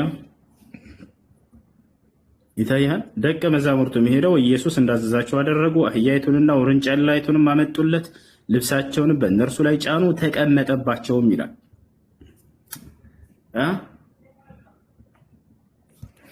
አህያና ውርንጭላ ዘብተው ሄደው ኢየሱስ ክርስቶስ ሰለላሁ ዐለይሂ ወሰለም ወደ ኢየሩሳሌም ወደ ኢየሩሳሌም ሲገቡ ጊዜ በቡራቅ ነው የሄዱት። ከሰማይ በሆነ መጓጓዣ ነው። ቡራቅ ይባላል። በራሪ ነው። እኔ በዚህ ክርስቶስን ዝቅ እያደረግን አይደለም። ወላሂ ኢየሱስ በጣም የተከበረ ነው ከኛ ዘንድ፣ በጣም ክብሩ ላቅ ያለው ነው። ከኡሉል ዐዝም ነው፣ በጣም የምንወደው ነው።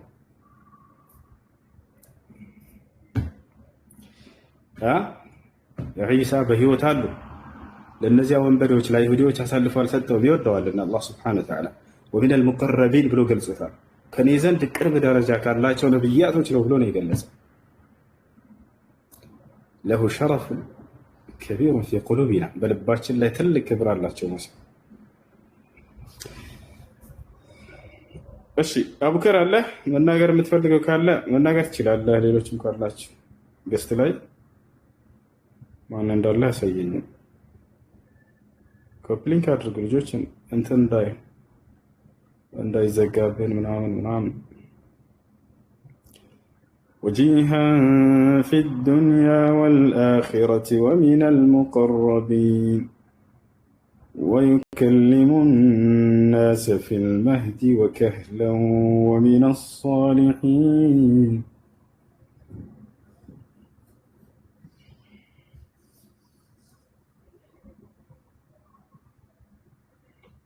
ወንድሜ ሶሪ ቆየሁብህ አይደል? ፈልገው ነበር። ችግር የለውም። አብሽሪ። ማንሳት የፈለግሽውን ሀሳብ እኔ ልንገርሽ ካጣሽው ምን ለማለት እንደሆነ ለመማማር እስከሆነ ድረስ እስከምፈልገው ታዲያ ምን አስፈለከኝ? ታዲያ ስፈልግ ንገረኛት ብዬ ነበርኩ እና የተናገርሽው ሰሒህ አልቡኻሪ 6982 ከፍትልን ወንድሜ። ችግር የለውም። ሰሒህ አልቡኻሪ صحيح البخاري 6982 اي شوف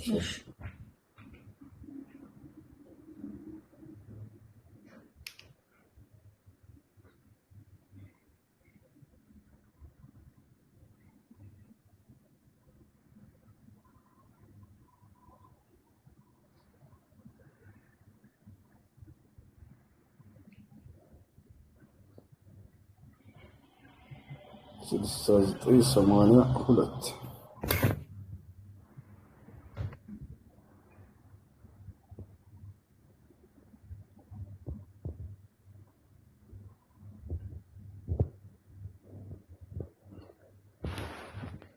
ماشي.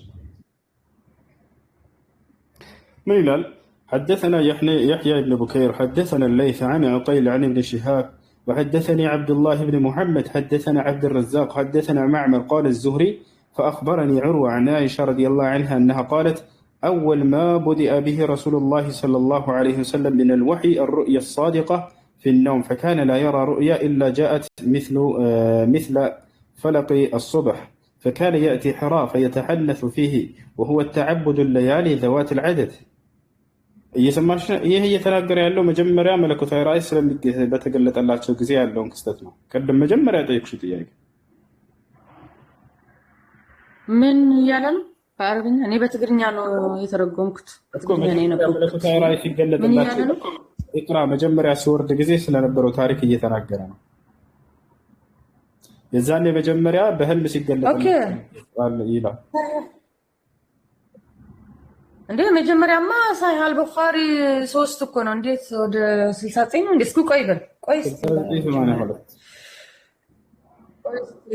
ቆይ ልግባ ጎግል ሰሒህ ሱና.ኮም ልግባ እንዴ። ስለዚህ ስለመዘገብኩ ነው።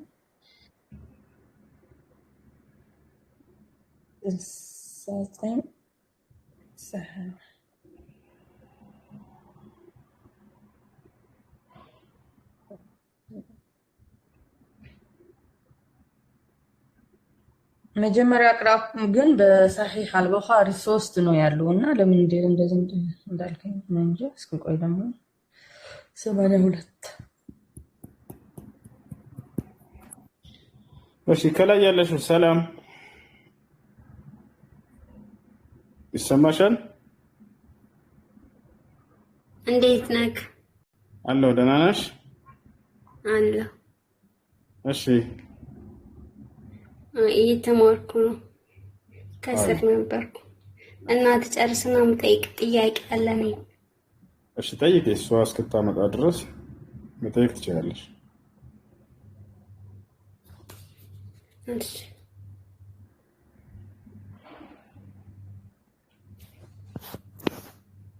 መጀመሪያ ላድንቅህ። ማድነቅ ይቻላል። በጣም ማደንቅህ። ትሁት ነህ። እናመሰግናለን። ትትናህና እርጋታህን አደንቀዋለሁ ትላለህ። አመሰግናለሁ። ሹክራን። እሺ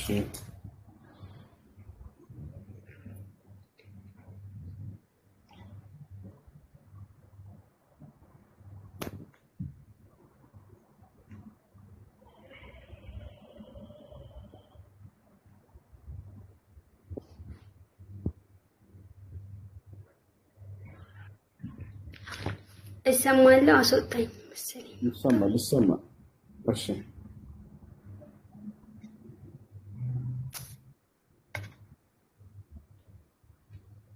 ወንድሜ ስንት ነው እንደ የከፈትከው? እንዴት እንደዛ ትላለህ? ስለ በህልም ነው እንጂ ነበርም እኮ ነው የሚለው። እንዴት እስኪ ሌሎች ክፈቱት እና እዚህ እስኪ ኮመንት ጻፉ። 6982 እኔ እንደዛ ነው ይመጣልኝ ወንድሜ። እዚህ ቪዲዮ መክፈት ስለማልችል እንጂ በትግርኛ ተረጉመው እንደዛ ነው። ቆይ ያነብል በአማርኛ ላድርገው አንዴ በአማርኛ አድርጌ ላንብብልህ ምን እንደሚል ላውጣልሽ። አንደኛው እሺ አውጣልኝ ወንድሜ። እሺ በጣም ይለው አይደለም እሺ ያ ሰሂህ ቡኻሪ 6982 አይደል? ይታያል ቁጥሩ? አዎ እየታየኝ ነው። አሁን አንዴ እንግሊዝኛ ትችያለሽ? በአማርኛ ላድርገው የኔ እኮ። እሺ ይኸውልሽ፣ እስኪ ወደ አማርኛ ከቀየረው ልቀይረው። እንግሊዝኛም ሰማለሁ። አማርኛ ከቀየርከው ደግሞ እሺ ችግር የለውም። በቃ የምናገረው ስለ ኢቅራ ነው።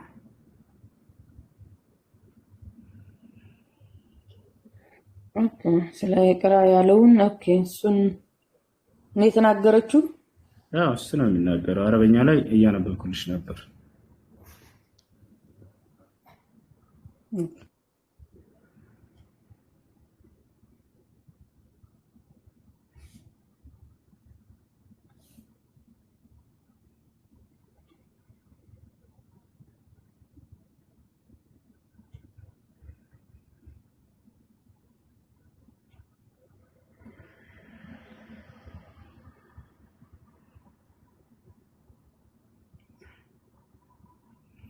እስኪ ወደ አማርኛ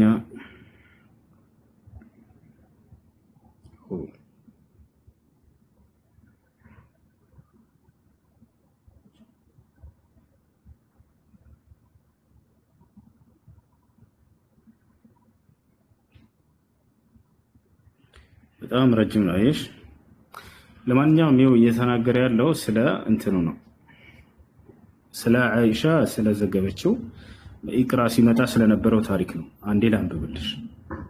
ኢቅራ የምትለው ነው ላሳይሽ። በጣም ረጅም ስለሆነ ተረኩልኝ አልቻለም። ያውና እናታችን አይሻ ነች ሐዲስን ረዲየላሁ ዐንሃ أنها قالت أول ما بدأ به رسول الله صلى الله عليه وسلم من الوحي አለች።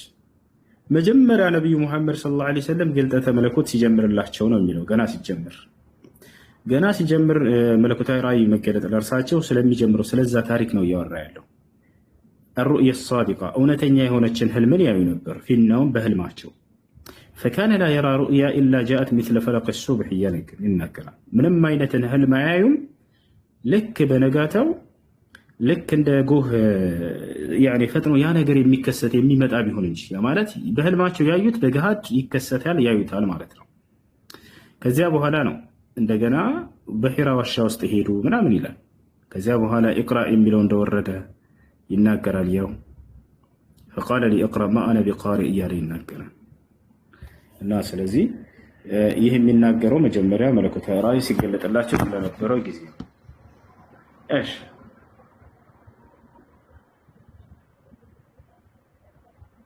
ያ ወንድሜ አሁን ይሄን በህልም የምትለው ታዲያ በህልም ነው እንደ በህልም ነው የምትለው በዚህ ጋር መጀመሪያ ይሄ እየተናገረ ያለው መለኮታዊ ራእይ የሚገለጥባቸውን መንገዶች እየገለጸች ነው። መጀመሪያ ሲመጣ የነበረው መለኮታዊ ራእይ ሲገለጥ የነበረው ለነብዩ ሰለላሁ ዐለይሂ ወሰለም በህልም ነበር። ያ ማለት ኢቅራ ሳይወርድ በፊት አምላክ አላህ ገና ነብይ ሊያደርጋቸው ባጫቸው ጊዜ ህልምን ያሳያቸውና ያ ህልም በገሃድ ሲከሰት ያያሉ። የነብያቶች ህልም ከአምላክ ዘንድ መሆኑ እርግጥ ነው። ይሄ ለምሳሌ አብርሃም ልጁን እስማኤልን እረድ በተባለ ጊዜ በህልም እንዳሳየው ቀድሞ ይነግረናል በቁርአን ላይ። ብቻላ አይደለ?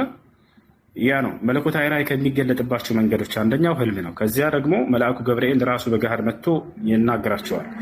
ከዚያ ደግሞ ልክ እንዲሁ የሰው ቅርጽ ለብሶ ሰው መስሎ መጥቶ ያናገራቸዋል። በሶስቱ መንገዶች ሌላም መንገዶች አሉ። እነዚያን እየገለጸች ነው እናታችን አይሻ። እሺ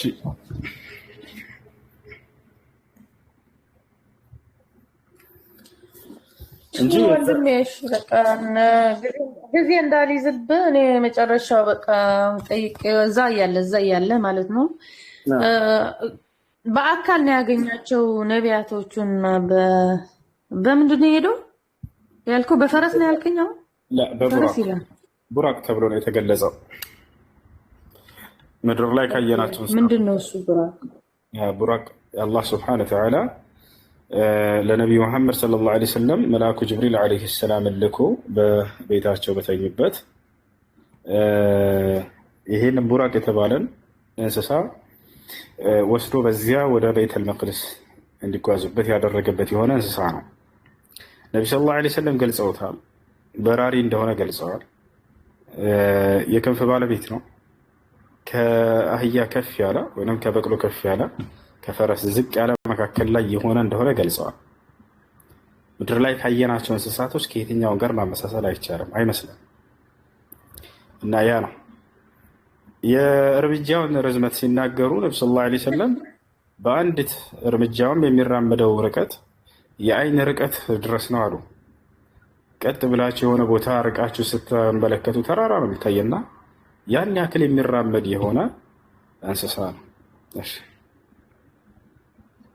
እንስሳውም ከእርሶ ጋር ሄደ ማለት ነው። በአንድ ላይ ነው የሄዱት። እዛ ያገኟቸው እንስሳውም ሄዷል እዛ ድረስ ከነ ነቢያቱ ምናምን እንስሳውም ነበር። ነቢያቱስ በአካል ነው የተገናኙት? በአካል ወይስ በመንፈስ? በአካል አላህ አስመስሎላቸው። ኦኬ ነቢ መሐመድም አሁን በአካል እንደዛሉ ማለት ነው ሊታዩ ይችላል፣ ነቢ ስለሆኑ።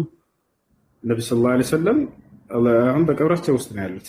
ነገር ግን አላህ ቢፈልግ ልክ እነዚያ ነቢያት ቀደምቶች እንዳስነሳና እንዳገናኛቸው እርሳቸውንም አሁን ማድረግ ይችላል። አላህ አካላቸው አፈር በልቶታል ወይ ቀብር ውስጥ? ለአፈር አይበላም፣ ሰውነታቸው አፈር አይበላም። አይደለም እዛ እንጂ እዛ አሁን እነዛ ያዩዋቸዋል አይደል? አሁን ኢሳ እንዳዩት ኢሳ አሁን ነቢ መሐመድን እያያቸው ነው አይደል? ይተያያሉ ማለት ነው። አሁን ግን የሆነ ጊዜ ላይ ተያይተዋል። ወደ ሰማይ ነቢያችን ሰለላሁ ዐለይሂ ወሰለም በወጡ ጊዜ የዛኔ ተያይተዋል። ረአይቱ ዒሳ ወየሕያ ዐለይሂም ሰላም አሉ። ለማ ጠለዕቱ ኢለ ሰማይ ወደ ሁለተኛው ሰማይ ላይ በወጣህን ጊዜ የማርያም ልጅ ዒሳንና ያህያን ወይንም ዮሐንስን አገኘኋቸው ብለው ተናግረዋል። አዎ እንደዛ ግን እንደዛ እኮ ይላል። አንድ አዲስ አለ ምን ይላል? እኔን ሁላችሁም ጸሎት ካደረጋችሁልኝ የኔ ህይወት በመቃብር እያለ ይመለስልኛል ይላል። በእንግሊዝኛው መቃብር ተጽፏል። መቃብሩ ግን ታጥሮ ነው የሚታየው። እሱ ደግሞ ሌላ ነው።